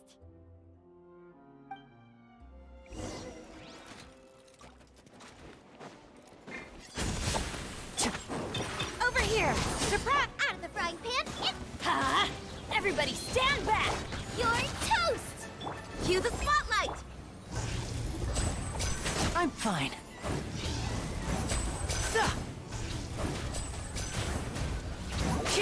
Go there.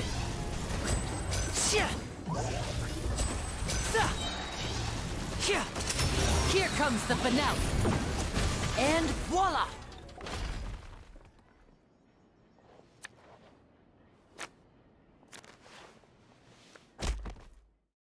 Oh, damn. Did he just kill a guy? You kids are tougher than you look. Okay, so I do have a little bit of a complaint. I was really hoping that Lorenzo would be a red herring to distract us from the actual culprit. I'm a little disappointed that it actually did turn out to be Lorenzo because that is the most obvious hinting. But I guess at the same time, this is I don't know. I was hoping for a little more mystery or a little more of a plot twist. Lorenzo was the key suspect. I was hoping he wouldn't be, and he would just be an asshole. Had enough yet, Lorenzo? Your cronies can't help you now. I think it's high time you started talking, and what I'd really like to know is, why did you murder Caesar? If I had a mora for every time you've said that man's name. Of course you idolize Caesar, everyone else did. But I was the real genius magician. Me! He was just an amateur who did cheap tricks for gullible children. I was the one who made magic into the fine art it is today. The aristocrats doffed their hats to me! So it was jealousy. Jealousy. Hatred, more like. I hated Caesar. All he cared about was his magic. He lived and breathed it. He poured everything into his street performances and his stupid tours like it was just a hobby to him, never bothering to think about Mora. What sort of fool devotes their life to the art of deception and never has a Mora to show for it? But the people loved him, didn't they? Oh, how they looked up to him. No one gave me a second look. All I ever heard was, "Oh, your master's amazing, isn't he?" Amazing. Yeah, so amazing that he was completely broke. Every other apprentice was living it up at their master's expense, but no, not me. I put in all the work, mastered all the skills, and it brought me nothing more than the life I already had. So you killed him? Why didn't you just leave? He forbade me from using magic to trick people out of their Mora. There was nothing he hated more than that. And with his reputation in Fontaine, it was too risky for me to go it alone. As long as he was alive, if I dabbled in my own brand of money-making magic, he would expose me, and it would destroy me. I had to kill him. There was no other way. He had to go. Not the weirdest minds. And this was your only motive? It was reason enough. What other motive would I need? Gemma! Well, I was under the impression that there might have been other factors at play. For instance, maybe you were in love with Gemma, but she was engaged to Caesar. In love with Gemma? Don't be ridiculous. That's when I called. Guess I was wrong about that then. Next question. Are you the Phantom Weasel? I am. Caesar was so strict with me. He insisted that his way was the right way, that the sole purpose of magic was to bring joy to the world. I never bought into any of that. I was more interested in the practical value of magic. Sure enough, it helped me fill my pockets with all kinds of valuable treasures. I heard that the Phantom Weasel stole from the rich and poor alike. Oh, yeah! Charlotte told us that the weasel would steal whatever people valued, no matter how much he was worth. That's just how it looked from the outside. What would any thief want with second-rate loot? I've only ever targeted high-value items. I stole cheap things as a way of practicing my craft. It was other people's overactive imaginations that conjured up the preposterous image they then dubbed the Phantom Weasel. So, that's the story, huh? Well, I hope you're ready to tell it all over again during your trial. What choice do I have? You're a pack of wolves, and you've got me between your jaws. You've seen what's here, and my last-ditch effort to stop it getting out has failed. What else can I do? So be it. I've enjoyed power and wealth for the last 10 years, the likes of which Caesar could never give me. I wouldn't choose for things to end this way, but I regret nothing. Very well. In that case, I'll contact the guards. Traveler, Paimon, keep an eye on Lorenzo for me. I'll meet you just outside the workshop when I'm back.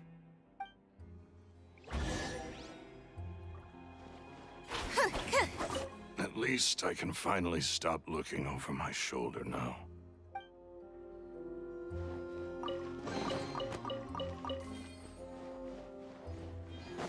At least I... You know what he reminds me of? He reminds me of the whole, like, the way that he kind of just, like, was okay with being caught. It reminds me of the Matches Malone scene from Gotham. There was this episode, it was like a kind of a... It was a different story. So instead of Joe Chill being the murderer, it was just the guy named Matches Malone. There's a lot of confusion to it. I'm not going to go in too much into detail. But basically how it worked is that when Bruce finally figured out who it was and he, like, you know, confronted the guy,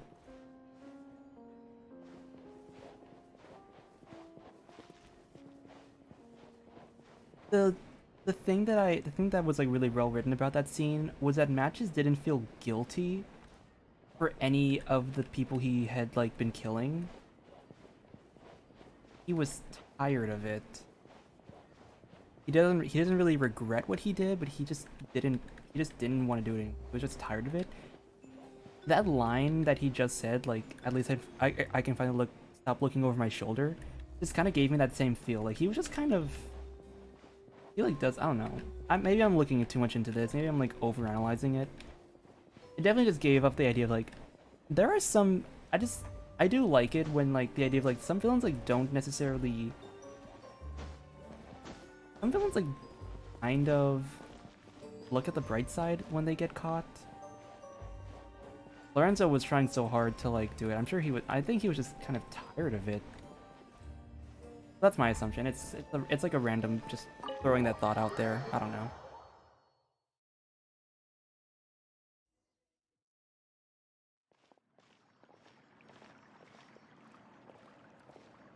Lyney has told me the whole story. Lorenzo, do you confess to the murder of Caesar and to framing him for the Phantom Weasel's crimes? Look who's finally developed a conscience. What kind of disciple murders their own master? I hope it was worth it, because there'll be hell to pay. My god, they used the word hell in Genshin Impact? That's crazy, bro. Looks like it's all over. What should we do next, Lyney? Should we start preparing for your show? Let me think. Let's rendezvous with Lynette and Gemma first. With Lorenzo in custody, Gemma will no longer have to fear for her safety. Good point. We should go tell Gemma the good news right away. It'll give her some peace of mind for sure. Let me just switch the back.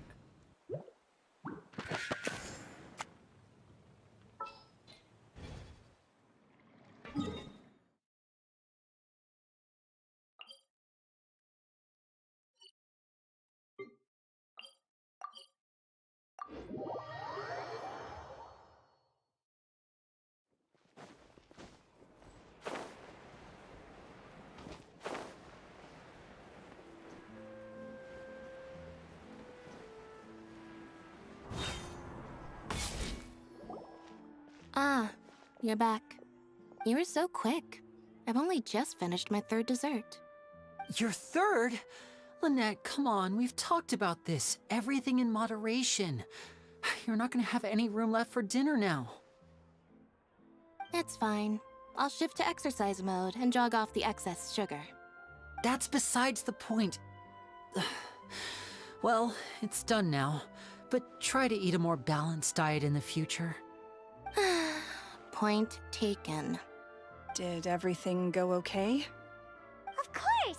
Lorenzo was no match for us. The guards are taking him into custody as we speak. Gosh, that's amazing. I'm sorry, I still didn't know if I could trust you, but now it seems I can. I had my suspicions about Lorenzo, but It's okay, we understand. He did threaten you. Paimon would find it hard to trust strangers in your position too. But you don't need to be scared anymore. Everything's gonna be okay. Sorry. My emotions are all over the place right now. I've been waiting for this day to come for so long. I always wanted to report Lorenzo. He took all of Caesar's property, which I found suspicious, but I had people watching me all the time, so I couldn't risk looking into it. I was so afraid. I was scared he'd do something terrible to me, and then no one would be left to visit Caesar's grave.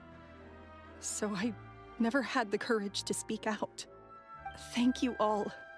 Truly. Thank you so much.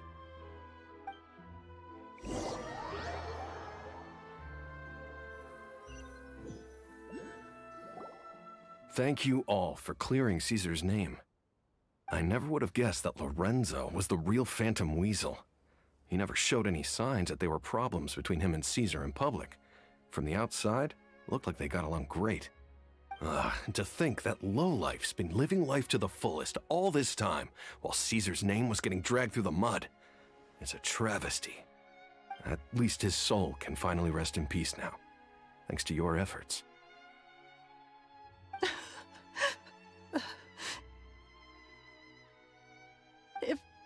If only I'd realized before it was too late.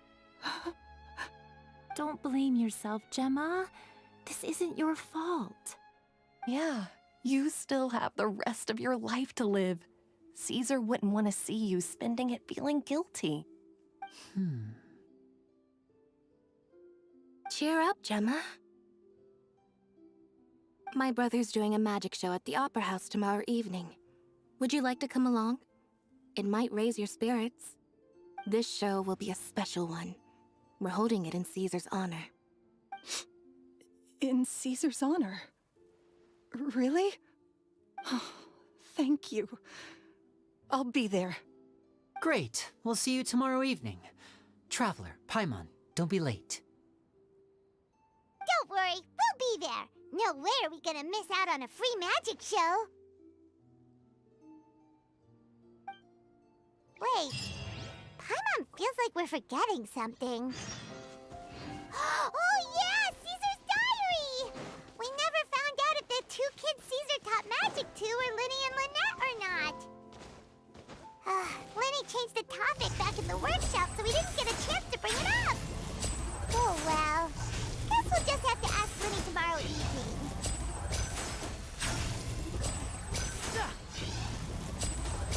Yeah. Step right up. I can't believe Lorenzo was intimidating Gemma all this time. Have you met Lorenzo before?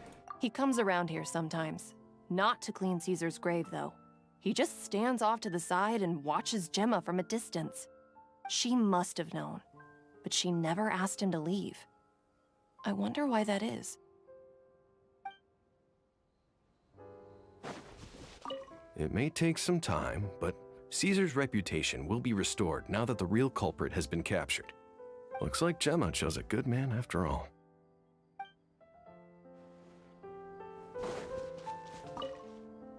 I've spoken many choice words about Caesar over the years. I'm so ashamed of myself now. He was such a good man.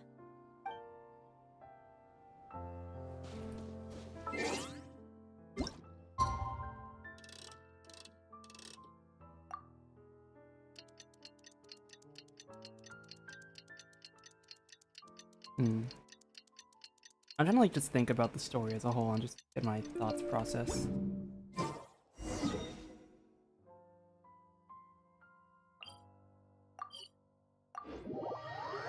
Wait, teleport to Fountain of Luce. Oh no, okay. I was about to say, if I could have teleported just a little bit closer to that boss fight, that would have.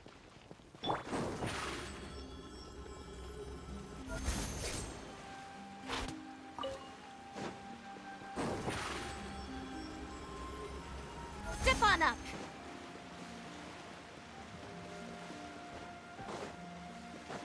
Yep.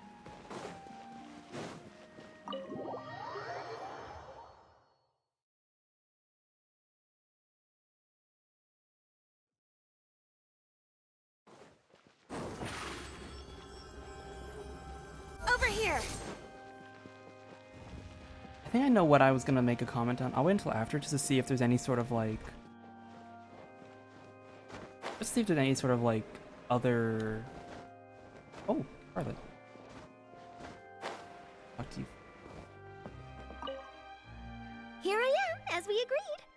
I wonder what kind of show Lyney has prepared for us this time. Oh, the anticipation. It's killing me. Oh, and how could I forget? Charlotte has Numa. Thank you both for capturing Lorenzo. Now that this I need decade-long to know case that. of the Phantom Weasel has finally been put to rest, I'm going to go through my notes and put it all together into the most spectacular special column piece to ever grace the pages of the Steambird. I want to know the lore reason for like Numa and Uzia. I want to know if there's like actually like a thing involving like which one you get, or if it's just like random.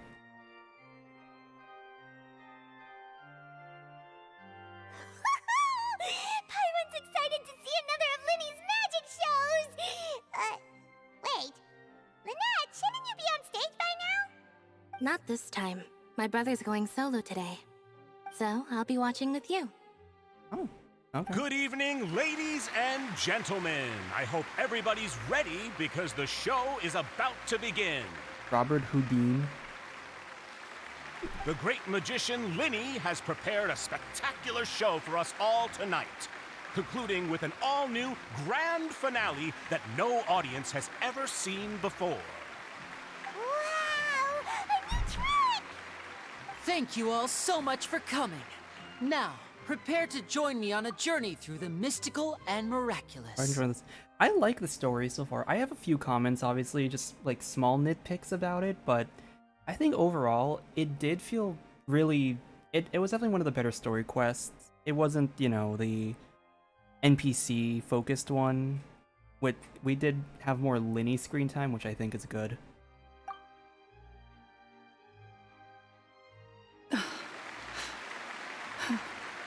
Exciting stuff, isn't it? Yes, it's just... It I'll talk about it a reminds bit me of more him. after like the quest is No done. 'Cause I think we're wonder. almost done with this. Caesar was a famous magician too. So, how did you two first meet, Gemma? Well, I was out on the street once, and I saw him performing for little children. Children love magic, because they're willing to believe in things that can't be rationally explained. Caesar had this amazing way of bringing them into a dreamlike world.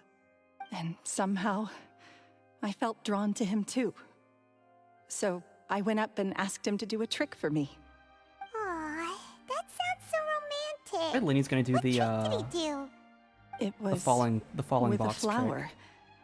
He took it in his hand, snapped his fingers, and it magically appeared on my head. I was so happy that day. No one had ever given me a flower before that. Was it a rainbow rose? That's so cute. Actually, now that you mention it, Lyney's done that one before.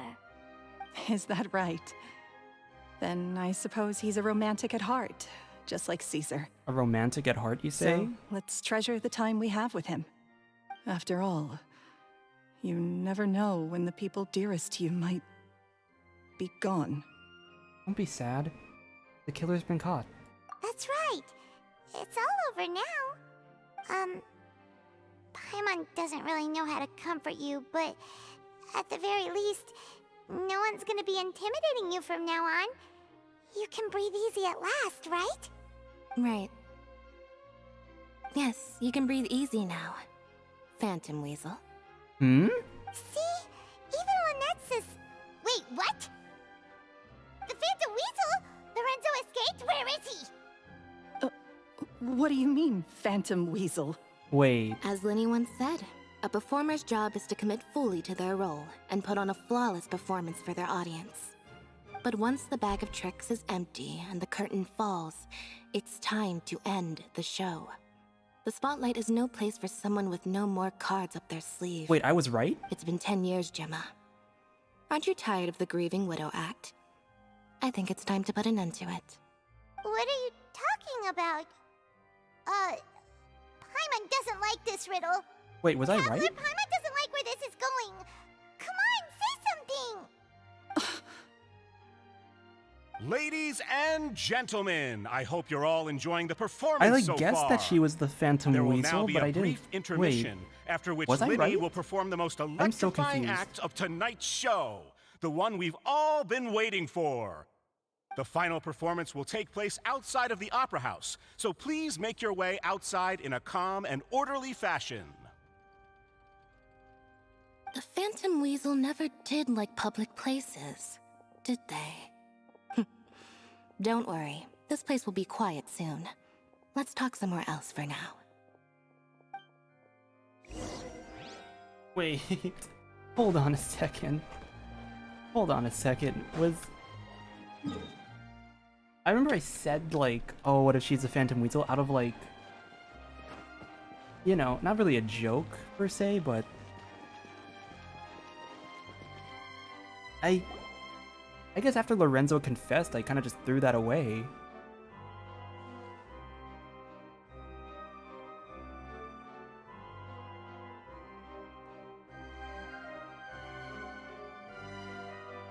Dear me, this is awkward, isn't it?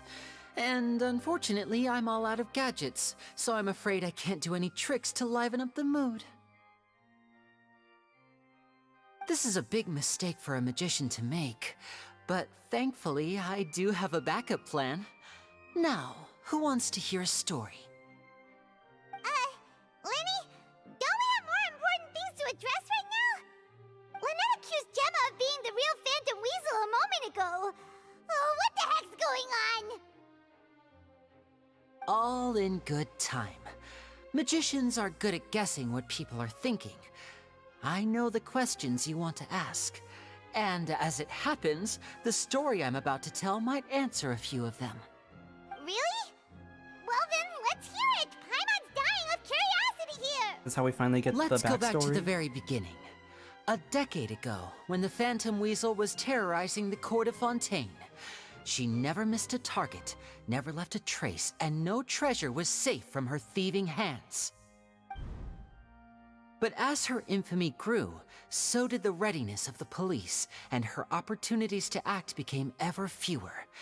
Every day, she ran the risk of being exposed for who she was. Of course, she could not simply take this lying down, and before long, she found her ticket to freedom. She would create a scapegoat, a false weasel to close the chapter on her behalf. After weighing her options, she set her sights on a renowned magician, Caesar. After all, magic and theft shared enough similarities for people to buy the story when the truth came out. So then what? Being the master deceiver she was, the weasel easily earned Caesar's trust. Now, all that remained was to frame him for her countless crimes. But as she was considering how to make her move, she noticed Caesar's aggrieved pupil, and a new thought entered her mind. Maybe I don't need to get my hands dirty after all.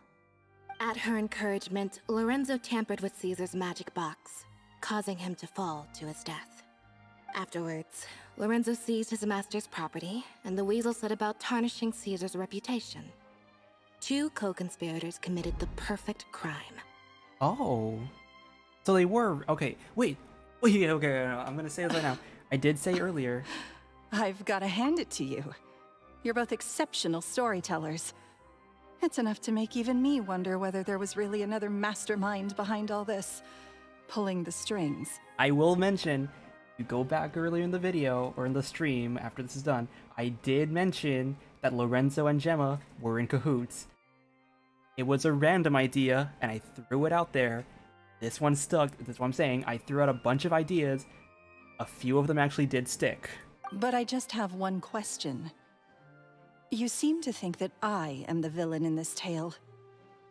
What's brought this on, Lyney? Is it something that Lorenzo said? Don't worry, Lorenzo said nothing at all. But I never believed that he was the weasel, and in fact, my investigation only made me more certain of that. He was too forthcoming with his confession, as if there was something else he was trying to hide. How disappointing. Okay, that one I actually did miss. So you'd sooner trust Lorenzo than me? Even without a shred of evidence? A magician is an expert at playing the audience to get the result they want. And I have no doubt that you, Gemma, are equally talented in this regard. With a little help from Lorenzo, you put on a very convincing performance. The lovesick fiancé, whose devotion to her betrothed is unshakable, even under threats of violence. Caesar was maligned and hated by all for 10 years, but you? Everyone sympathized with your plight. Who would suspect for 1 second that the lovely young lady always seen weeping in front of Caesar's grave was actually the mastermind behind his demise? No, not that poor lady. Perish the thought. Wait, so you mean the whole intimidation thing was just a hoax? Gemma and Lorenzo were both in on it? But why would Lorenzo agree to that? And why didn't he sell her out even at the end instead of admitting to being the weasel himself? Because he loved Yes, Gemma. why indeed? Maybe Gemma herself could enlighten us on that question. Well, Lyney, if you're so confident in your version of events, Then I think the answer should be obvious. Having killed Caesar with his own hands, Lorenzo was plagued by overwhelming guilt.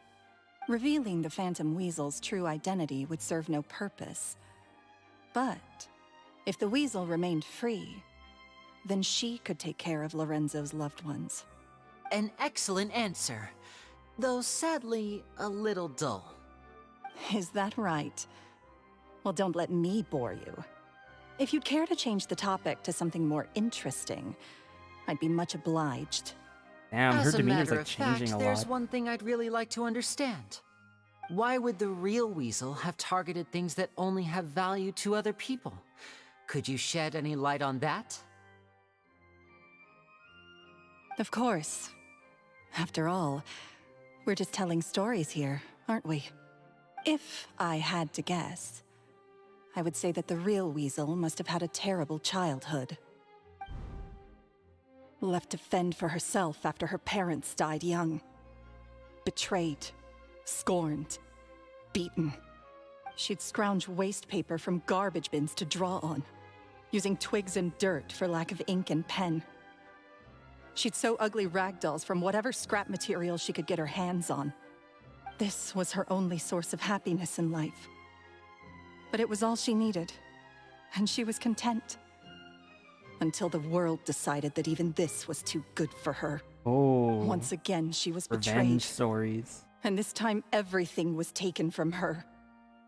She felt like life was a miry pit that dragged her further down the more she struggled to escape. At that tender age, she should have been happy. Instead, she stood in the shadows and watched with envy as all good things in the world passed her by. This was a fate too cruel for anyone to bear. Her pain became a breeding ground for dark thoughts. Thoughts which festered and grew into a twisted solution to her troubles. I detest the happiness of others, in all its forms alike. I will rob them of everything they hold to be good and true, and it will fill the void in my soul. That's some pretty heavy stuff. Now it all makes sense. Does this story satisfy you, Lyney? Yes, it is quite to my tastes. Thank you for helping to clear up my confusion. What was with the warning letter? Huh. That's right. What drove you to write that letter, Gemma? What were you trying to achieve there? Because without that, none of this would have ever come to light. She didn't write the letter. After 10 long years, I'd hoped that the Phantom Weasel would be consigned to the history books by now. But it seems like someone still wasn't ready to let her finally be at peace. Lyney. Or should I call you the Phantom Copycat now? You were the one who posted that letter outside the Opera House. You know, but why? I thought that was a possibility. I just didn't say anything because I was like, there's no like motive. I didn't really get the motive as to why Lyney would do that, so I didn't really say anything about that. The thought did cross my mind. Very sharp, Phantom Weasel. Still as shrewd as ever. Well, no need for me to be coy about it. Our goal was to clear Caesar's name. The most straightforward way to change the public's impression of Caesar was to force the Weasel to show themselves. That's it? You had no other agenda? Of course we did. We made it quite clear in the letter, I believe. I shall take from you that which you hold most dear, just as you did to me 10 years ago. 10 Yep. years ago? Yep. We're gonna You get the mean story of how they Caesar's met. Death? You met him? Wait. Oh, I get it. You were those two obnoxious kids. It's been so long, and you're all grown up now. I didn't recognize you. He taught you magic back then, didn't he? For what, 10 days or something? And you went to all this trouble. Why? Because you feel like you still owe him something? We remember all our debts, however great or small.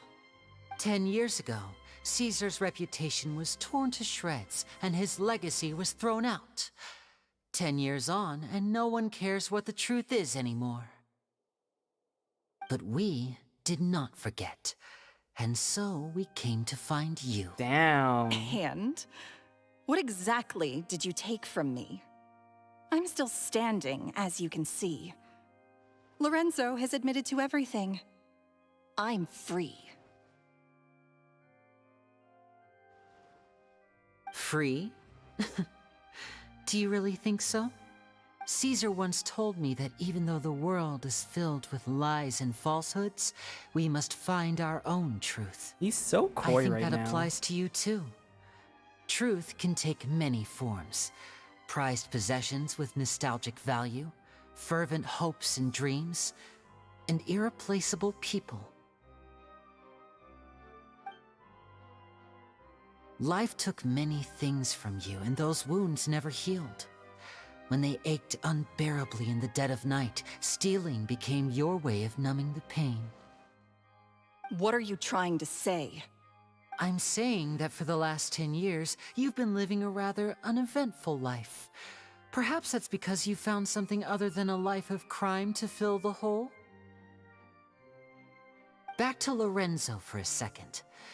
He murdered his own master, played along with your act, and took pains to make sure any suspicion would be directed towards him. But what did he have to gain from all that? He knew who you were and the things you'd done, and despite that, he was willing to give everything up for your sake. He's the reason that you haven't felt the compulsion to steal in all these years. You're more than just accomplices in murder. You're the only real friends each other has. So I think you know, deep down, that he is the only truth you have in your life. Damn, that's cold. But that truth is gone now.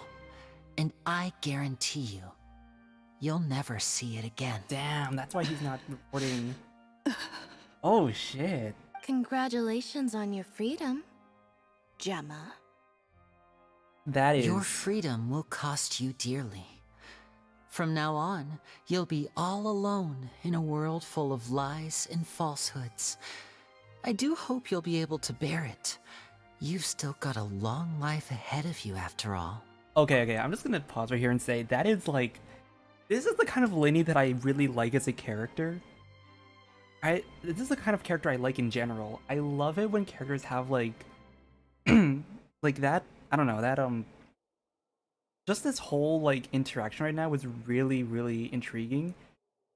It's very rare that we get to see like one of those happy characters have dark moments. I love it when happy characters have dark moments like this. It's really fun to watch. Gather round, one and all. The time has now come for the amazing Lyney to perform his final act in tonight's show. I'm sure you're all wondering what he has planned for the grand finale. Well, wonder no more, for the answer is a death-defying high-altitude escape. A high-altitude escape? 10 years ago, the trick that Caesar died attempting. I'm sure you all remember the magician Caesar. This was the very trick that led to his fatal fall, after which he was dubbed the Phantom Weasel. But we have now learned that Caesar was wrongly accused, and that the real Weasel has now confessed to their crimes. Guess that's my cue to leave. Whew. I've been practicing this one for ages now, but I'm still a little nervous. Traveler, Paimon, I hope you enjoy the rest of the show. There may be a lot of people watching tonight, but you alone are my true witnesses.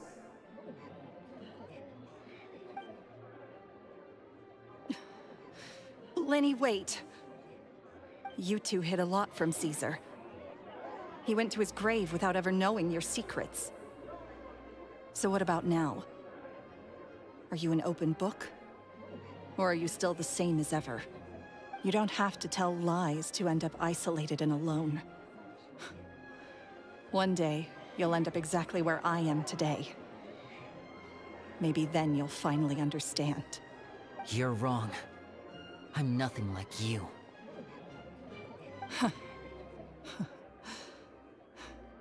So, what are we, Like Lyney said, when you're ready, let's head outside and watch the show. But what about Gemma? She'll figure out what's best for her soon enough. Oh, and if you'd like to see Lyney after the show, you know where he'll be. The usual haunt. All right. Well, let's go and watch Lenny's finale then. This trick's a pretty dangerous one, but he should be able to pull it off, right? Oh man, that was a lot to take in just now. Okay, wait. What do you have to say? What is my truth? Sometimes I think I'm like a gambling addict. All I care about is winning, and it doesn't matter what's at stake. By the time I come to my senses, I'm left with nothing. Oh, if I had my time again.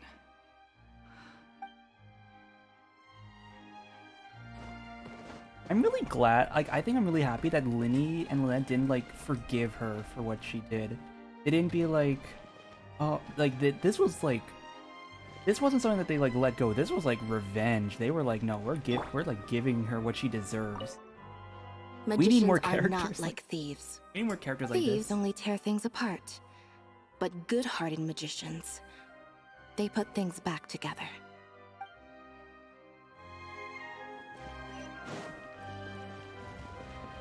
They held this grudge for 10 years and were like, okay, well, we're gonna make sure she gets what she deserves.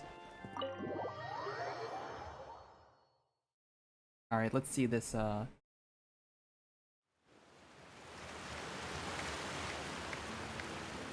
Okay, I like the little cinematography of this.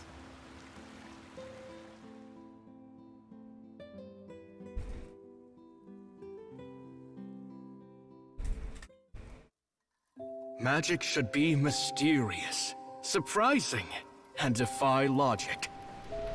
Magic is hard work. Every single movement has to be practiced thousands of times.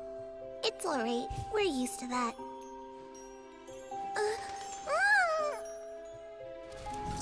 We're sorry. You've taught us so much, but we can't tell you the whole truth. It's okay. Do you still remember what I told you? This world is full of lies and falsehoods. I only hope that one day, you can find your own truth. What about you? Have you found your truth? Magic is my truth. I want to perform a magic trick so great that people will always think of me when they talk about it. For a magician, what greater honor could there be? Look! Behold! Lyney is sealed inside the box. Will he manage to escape? 10 years ago, Caesar attempted this very trick, and it was at this precise moment that...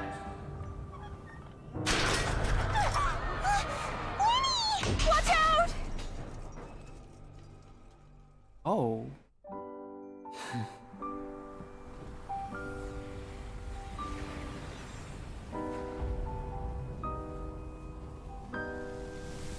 Mysterious. Surprising.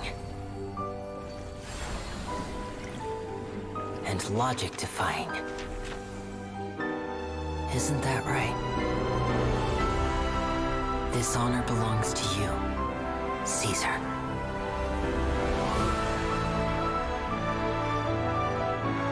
I'm just sorry it's a little late.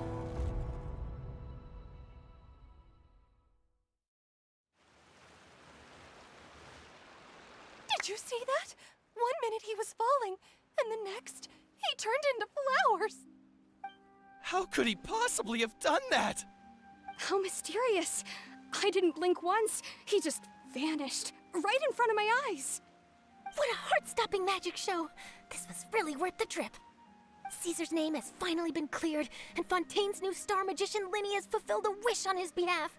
Oh, I couldn't ask for Now, a I better wonder what grand kind of finale. flowers he It used. will make a great headline for the I wanna know if- Steambird I wanna know tomorrow, the symbolism, even if I you do know. say so myself. Looks like everyone really loved Lenny's grand finale. even though they don't know the full story. Paimon doesn't see Lyney anywhere. Where'd he go?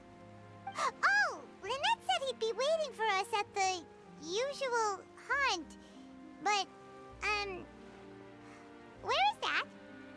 The cemetery? Oh, you mean the one where Caesar's buried? Yeah, that's probably it. This whole magic show kinda seemed like Lyney's way of saying goodbye to Caesar. So it makes sense that that's where he'd be afterward. Alright, let's go look for him there.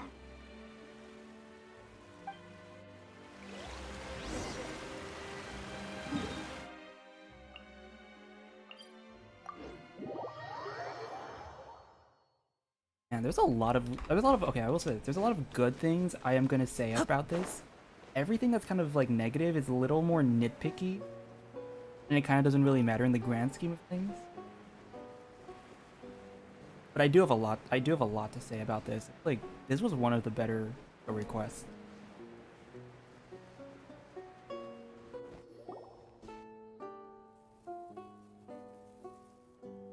Lyney! There you are. Are you alright? Paimon was scared to death when the chain broke. Paimon was sure something had gone horribly wrong. Magic is a performance art. A magician has to get creative to keep the audience on tenterhooks. That's our job. So I tweaked Caesar's original setup a little to keep it fresh. I was honestly a little nervous during the live performance. The thought of falling, suddenly feeling weightless, seeing the sky and the ground spinning and spinning. Sometimes, I can't help but wonder what Caesar thought in those final moments. Did he regret taking Gemma and Lorenzo on? Or did he believe that it was his own slip-up right until the end? You know, Paimon's been wanting to ask you about something ever since we were in Caesar's workshop. You learned magic from Caesar once, didn't you? When was that? After I joined the House of the Hearth. To be honest, Lynette and I had an agenda when we approached him. Oh damn, we're getting the Fatui lore. I thought we were just gonna get like casual backstory stuff. Wait. I told you about my past before, remember? As a young boy, I survived by secretly learning magic from street performers. I'd watch their tricks and try to figure out how they were done. But I quickly realized that observation alone could only get me so far. What I saw was the polished final performance, but the rigorous training they put in behind the scenes remained invisible to me. I needed to learn how to improve my sleight of hand, hone my misdirection skills, and make niftier props. We were gifted enough that we'd made some progress by ourselves, but without proper guidance from a professional magician, we quickly plateaued. So that's why you sought Caesar out? Yes. We figured there was no harm in asking, but it took us by surprise that he was so willing to teach us. In all, we only spent 10 short days together, but he was very good to us. By contrast, we hid so many things from him. For instance, when he asked why I wanted to learn magic, I answered, "It's my passion." But in truth, there was already a lot more to the story by then. After being taken in by an aristocrat for our magic talent, then betrayed soon after, this was no longer about me doing what I loved. What amazed me was how the lie escaped my lips even as I was hesitating over whether to tell him the truth. Trust is a beautiful thing. Sadly, I'd forgotten how to trust by then. Lyney. I don't blame you. That wasn't your fault. Still worried about the way I feel? You really are a gentle soul, aren't you? But don't worry, I'm used to it now. From the mansions of the elite to the House of the Hearth, lies and selfishness have followed me and Lynette everywhere we go. After Caesar went on tour, we became busy with our missions. The next we heard of him was that he'd fallen to his death, and was now declared to be the Phantom Weasel. That night, I remembered his smile. But as I lay there, I didn't know what to say to him. To keep secrets is to put up walls. The longer you keep them up, the less you let people in. Then, one day, you look around and realize your life is like an empty auditorium after a show, full of seats once occupied by all the people who left. But I guess that's the price we have to pay. You only realize how much someone really meant to you when you lose them completely. That's why I was so confident this would hurt Gemma. Because I felt it for myself. Don't be sad. We're in your auditorium. We're not going anywhere. Yeah, cheer up, Lyney. We've had to say our fair share of goodbyes during our journey, too. But whatever happens, Paimon always believes in what tomorrow brings. Delicious food, fun toys, and the Traveler by my side. Paimon just needs to focus on things like this, and all the unhappy stuff goes right out the window. You know, Traveler, doesn't that kind of make you Paimon's truth? Exactly. It's the same for me and Lynette. We are the truest thing each other has in the world, and nothing can replace that. Life has taken plenty from us, like it did from Gemma. But at least it left us with each other. That's what gave us the strength to get through the darkest days. That's why the darkness never consumed me, and why it never will. Maybe we live in the shadows too, but we remember every precious ray of light that shines through. Alright, time to lighten this conversation up a little. What did you think of the show tonight? Were you happy with it? It was amazing! Paimon just wishes we hadn't been so distracted with the Gemma situation. We spent most of our time in the Opera House just talking and pretty much missed the entire first half of the show.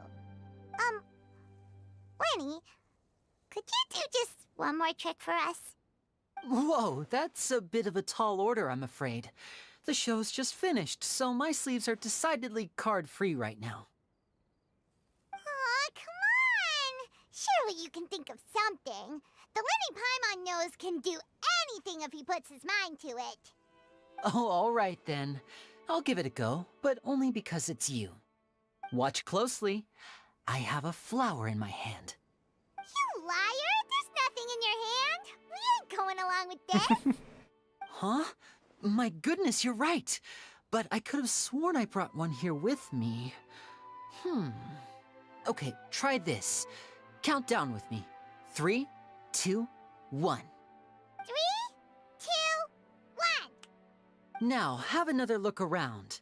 Maybe the flowers appeared somewhere else. Oh my gosh, he gave us the rainbow rose. Let's see. Wow, there it is!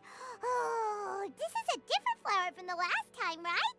This one's called, oh my god, no! A rainbow rose. Oh my god, But no. more importantly, Paimon has to know how the trick is done. Please, Lyney, pretty please! Well, if you want to learn magic, you'll have to start by addressing me as teacher.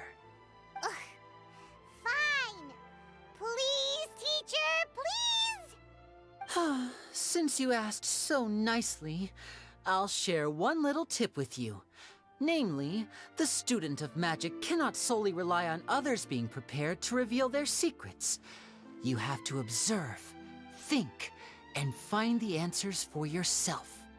Is that it? Ah, look at the time. We shouldn't linger here too long. Thanks again for coming to see my show. I bid you both good night. I look forward to seeing you again. All right, fine. See ya. Shall we head back now, too? Oh, Paimon can't wait to read The Steambird tomorrow. Paimon bets Lyney and Caesar will be plastered all over it. Let's head to the Steambird's offices tomorrow morning and see what we can find out.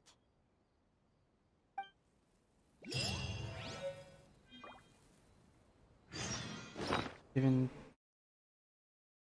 it is an arrangement of Lumidu's spells, which symbolize parting, and rainbow roses that represent passion. Parting and passion are two separate perspectives sharing the same nature. It really matters as the present. That's so fucking. Oh my god, dude. When I saw the rainbow rose, dude, because rainbow roses represent passion and romance, romantic encounters. He's such a romantic dude. He's flirt.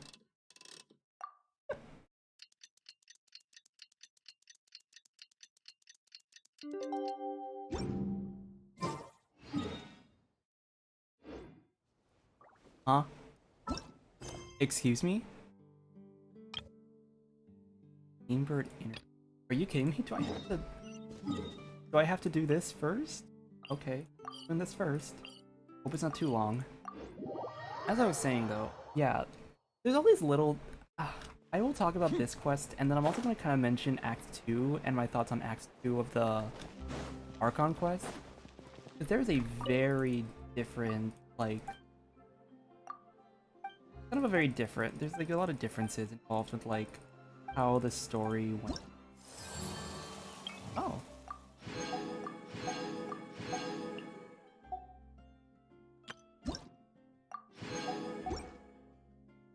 Okay.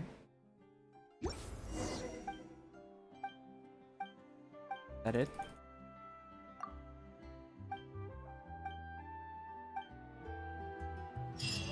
Oh, I guess that's it. Okay.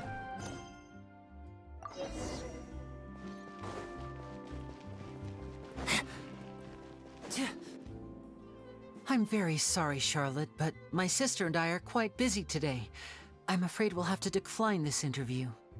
Oh, please, Lyney, I'll only take a moment of your time, if you would be so kind. Huh? What's happening here?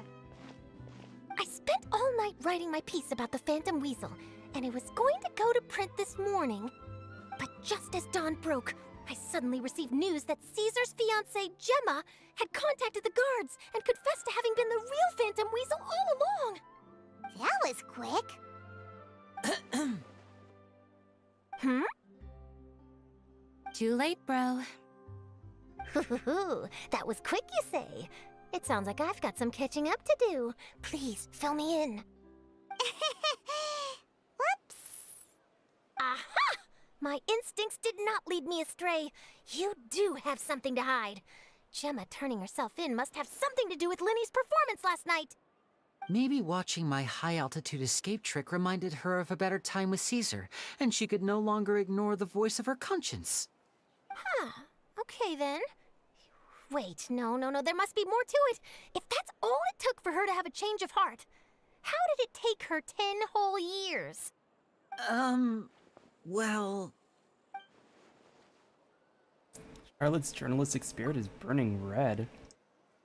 We're gonna have to distract her somehow. Oh, I remember now! You and Gemma were nowhere to be found after the show. What happened between you? Quickfire question! Where did you all go after the show? Oh, we went to the cemetery and Lyney did a private magic trick just for us. Actually, glad you mentioned it, because that reminds Paimon, guess what? Lyney started using rainbow roses in his tricks. Oh, ho, ho. What? I don't recall ever having received a rainbow rose from you myself. Is this supposed to mean that they're more important to you than your own sister? No, I just, What now? Oh. Did Paimon say something wrong again? Lyney. Oh my god. This is probably one of the most, like, there's a lot more, like subtle hinting that Lyney does have a crush on us. Maybe it's just wishful thinking. I don't know. Maybe it's wishful thinking. This is getting pretty awkward. What do we do, Traveler? Seems like this interview wasn't meant to be. Well, never mind. There's always next time. Forgive my persistence, but when there's explosive news waiting to be found, I can't turn away. The news about Gemma has already made waves, and I'll stop at nothing to get to the bottom of it all. Apparently, one of the things she said to the guards was that her final wish is to see Lorenzo one last time.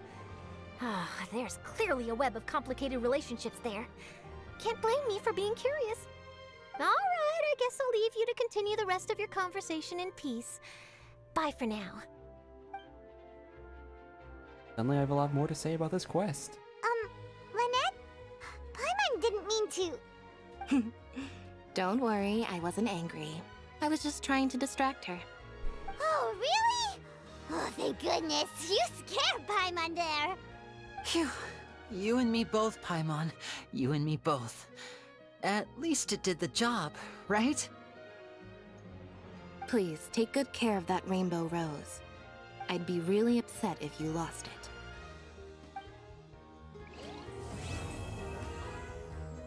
Okay. So let's break down this. Let's break down what I can kind of piece together. For starters, already really good story quest just because of the fact that it made it more personal to the character and not, you know, they made it more personal to the character and not just like the NPC, you know, let's go through the archive. Go through the list. Yeah, this, like, for example, we did not really like Ayato or Yelan's quest, for example, because they were kind of like focused on the NPC. I did very much like Dea's quest. Like I mentioned this before in a stream that's probably deleted by now because this is when I was still on Twitch. I loved Dea's quest. I did like Nilu's a lot because it was more personal. Kazuha's was kind of like whatever because it was just very sword focused and the connection was very minimal.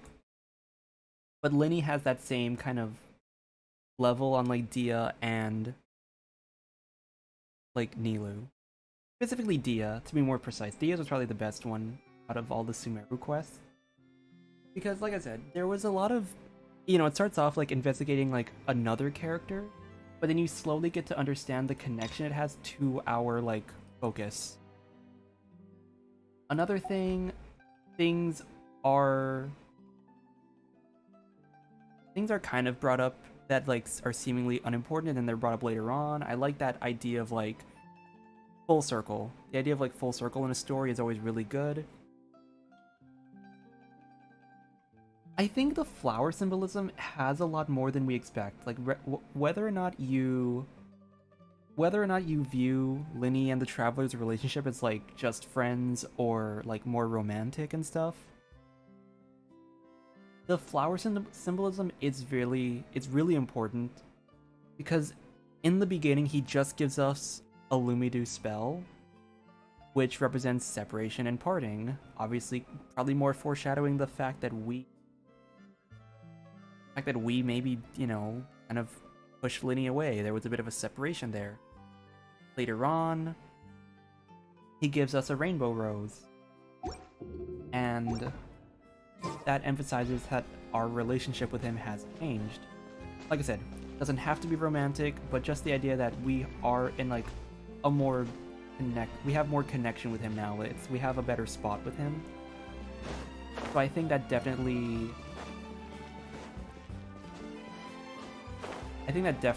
is a lot more important than people are letting on. I like that Paimon was... Lately, Paimon has been a lot more, like the character. He's been a lot more, like, good lately. Like, in terms of, like, writing. Like, her writing has been really good lately. She feels more like a companion. She still has her moments where she's just kind of like the recap for, like, the younger audience, but I do think that she has more personality lately. She has a lot more, like, I don't know. Her personality is a lot more, like, likable compared as of late. And I think it has been showing, like, in the Sumeru quests. Even that, she's been, like, a good character. I think it is. We are seeing a lot more better writing with Paimon as of late, which I think is really good. What else is there?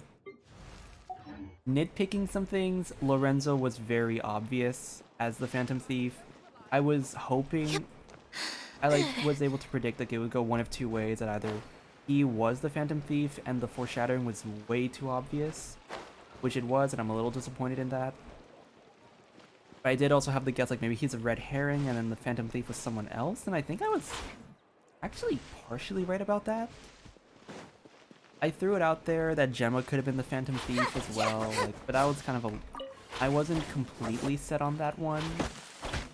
I did figure, I think after the confession happened, I was like, oh, I guess it wasn't Gemma. Like, I guess Gemma was innocent after all. And then we find out that she was actually the Phantom Thief, and I'm like, oh shit, I was kind of right. My prediction that Gemma and Lorenzo were kind of in cahoots with each other also seems to be... I guess I was also right about that. What else is there? Yeah, like I said, the fact that Lyney actually had like personal connection to Caesar makes the whole thing a lot more like intriguing. It feels like it is Lyney's story and not just NPC with Lyney being like the detective here. The writing involving his character is very good as well. Like I said, I mentioned this earlier, but having characters with like a darker side to their happier facade is always interesting to me. That's why characters like Albedo are very intriguing, because Albedo's a very like generally happy character, but then you kind of see his darker moments. Lyney is now up there with that, having a kind of like, you know, darker, having a bit of a darker side to his like generally happy facade. I think I am still a little confused on our relationship with him now, because seemingly Traveler was kind of, I guess it would have been, I think we can see from his expressions, right, in the beginning, Traveler had kind of like an angrier look, kind of showing, I guess maybe showing he didn't fully trust Lyney still. You can see his expressions soften up at the end. I think nitpicking wise, I do wish that maybe we had more like inner thoughts, or maybe like even private conversations between him and Paimon. Just to be like, just to kind of show that like, hey, I don't trust him still, like I'm still skeptical of him. I think it would have been nice to kind of have moments like that, just because it was left to interpretation, like too much interpretation, that like, are we mad at Lyney, and like what are we now between the two of us? But I think overall, like, I guess looking at this, we do kind of get to see like, hey, he's a lot more like okay with Lyney now. He isn't like, there is like a better connection with him. Because my whole interpretation was that he did not trust Lyney at first, not because of the Fatui thing. It was a matter of trust and betrayal. But now that Lyney's kind of opened up a bit more to us, we can trust him a little more. I think that's why he's okay with us now. So that's why we're okay. As a Traveler, we're okay with him now.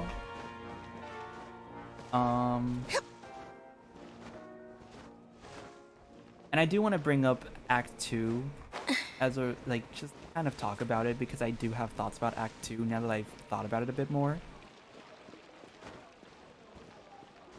Act 2 was good, but it wasn't good in the idea of plot development. Act 1 was very plot driven. We don't really get too much about Lyney's character or Lynette's we don't get too much about it until like the trial. So it is very much kind of like, it is very plot driven. That's why there's a lot more in like the writing of like foreshadowing and stuff, involving like, you know, the thief being, you know, the same girl in the audience.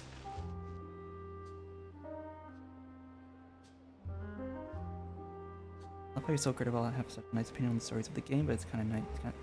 Well, hopefully in the future we'll get more viewers and we'll have other people that will hopefully be able to hear my opinions on the story.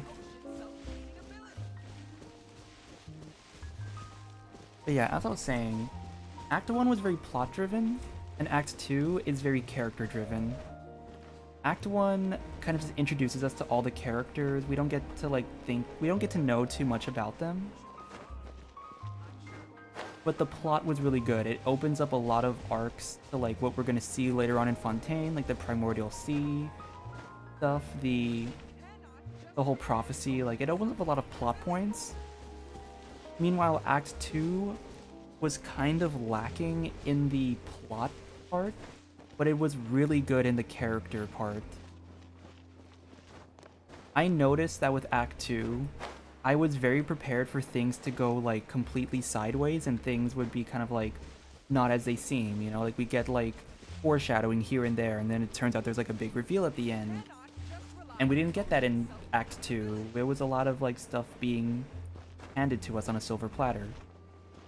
Malus tells us that Marcel is one of the 3 suspects, and I kind of was suspicious of that. I was like, oh, maybe it's not all 3 of them. Maybe it is just like a 4th person that we just don't expect.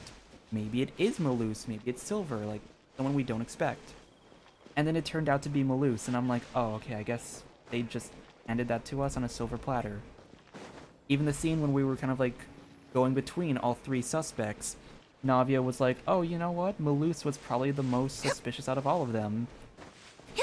And it's like, it was a hunch. We were doing this based on a hunch, but it seemed to be correct. And I was kind of like, I wish there was like another person as the suspect that would have kind of like, maybe we were introduced later on. Like, same idea of like the thief being Hallie or Lillian, whichever one you choose to refer to her as. The same idea, you know? Someone seemingly unimportant in the beginning makes an appearance later on, and it turns out to be very important. And even the same thing with like this story quest, I was thinking like, oh, Lyney. I was hoping that the writing, this was very character driven, so that's why I can kind of see the plot being a little like whatever. I was hoping though that Lorenzo was going to be a red herring and that he wasn't actually going to be like the main suspect for a lot of things. I was actually thinking like, oh man, like Eduardo is very was it Eduardo? The other guy, you know, the drunk guy. I was thinking like, oh, he has kind of like this like drunken, you know, this whole drunken stuff. Maybe it's a facade, maybe he's not. Oh, Edmundo. I was like, yeah, maybe he has maybe it's a drunken facade. Maybe he's actually like a suspect for whatever reason. But then I was also like, but then I thought maybe not because there's just no motive. Either way, Lorenzo was very obvious as a villain. I was hoping that we would kind of get like a bit of a like plot twist. And they did kind of like give that to us with like with Gemma being the Phantom Thief. I had that thought, like I said, I didn't think about it too much, but it kind of popped in my head. But after Lorenzo confessed everything, I kind of threw that away. I was like, okay, I guess Gemma's completely in the clear. And then Lynette kind of just brought it up out of nowhere, and I'm like, oh, I guess she was the Phantom Thief. I just didn't really think that, I don't know. I was kind of surprised. It kind of, once again, seemed like it was... I don't know. I'll have to look back at it later on and maybe see if there was like more foreshadowing about her being the Phantom Thief. I think that's always something I like about stories, what I want to see in stories. I want to see inconsistencies in characters. I want to see stuff being mentioned early on that maybe isn't thought about that much, but like later on, like it becomes important. I don't think I really noticed anything weird about Gemma's dialogue that made me think, oh, she's like a suspect in this.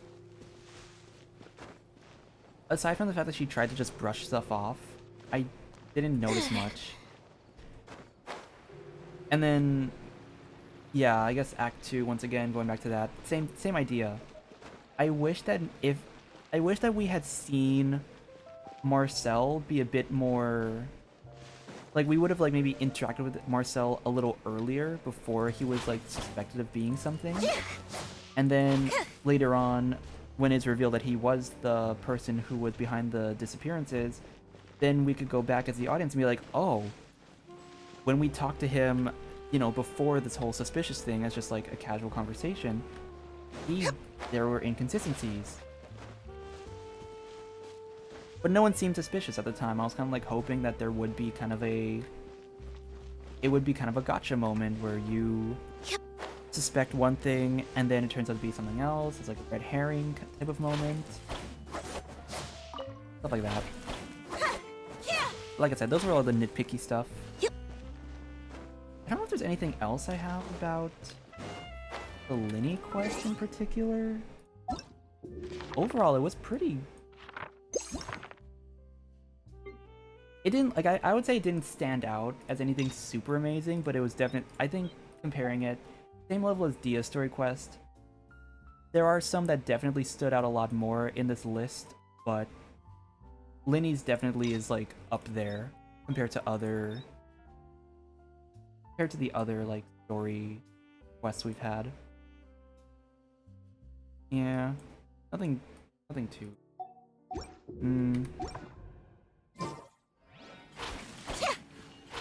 Yeah, nothing too crazy. But yeah, I don't know if there's anything else I have to say about anything. I'm probably lately streaming, or not streaming. Lately school has. I've been like a bit busy with school.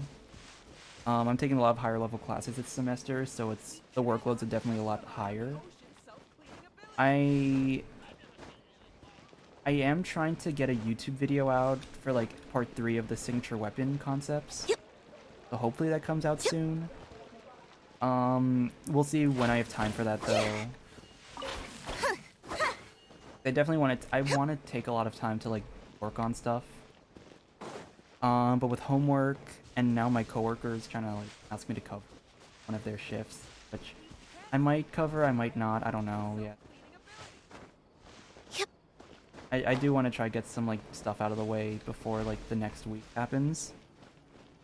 Streaming wise, I don't really have too much I really want to stream at the moment.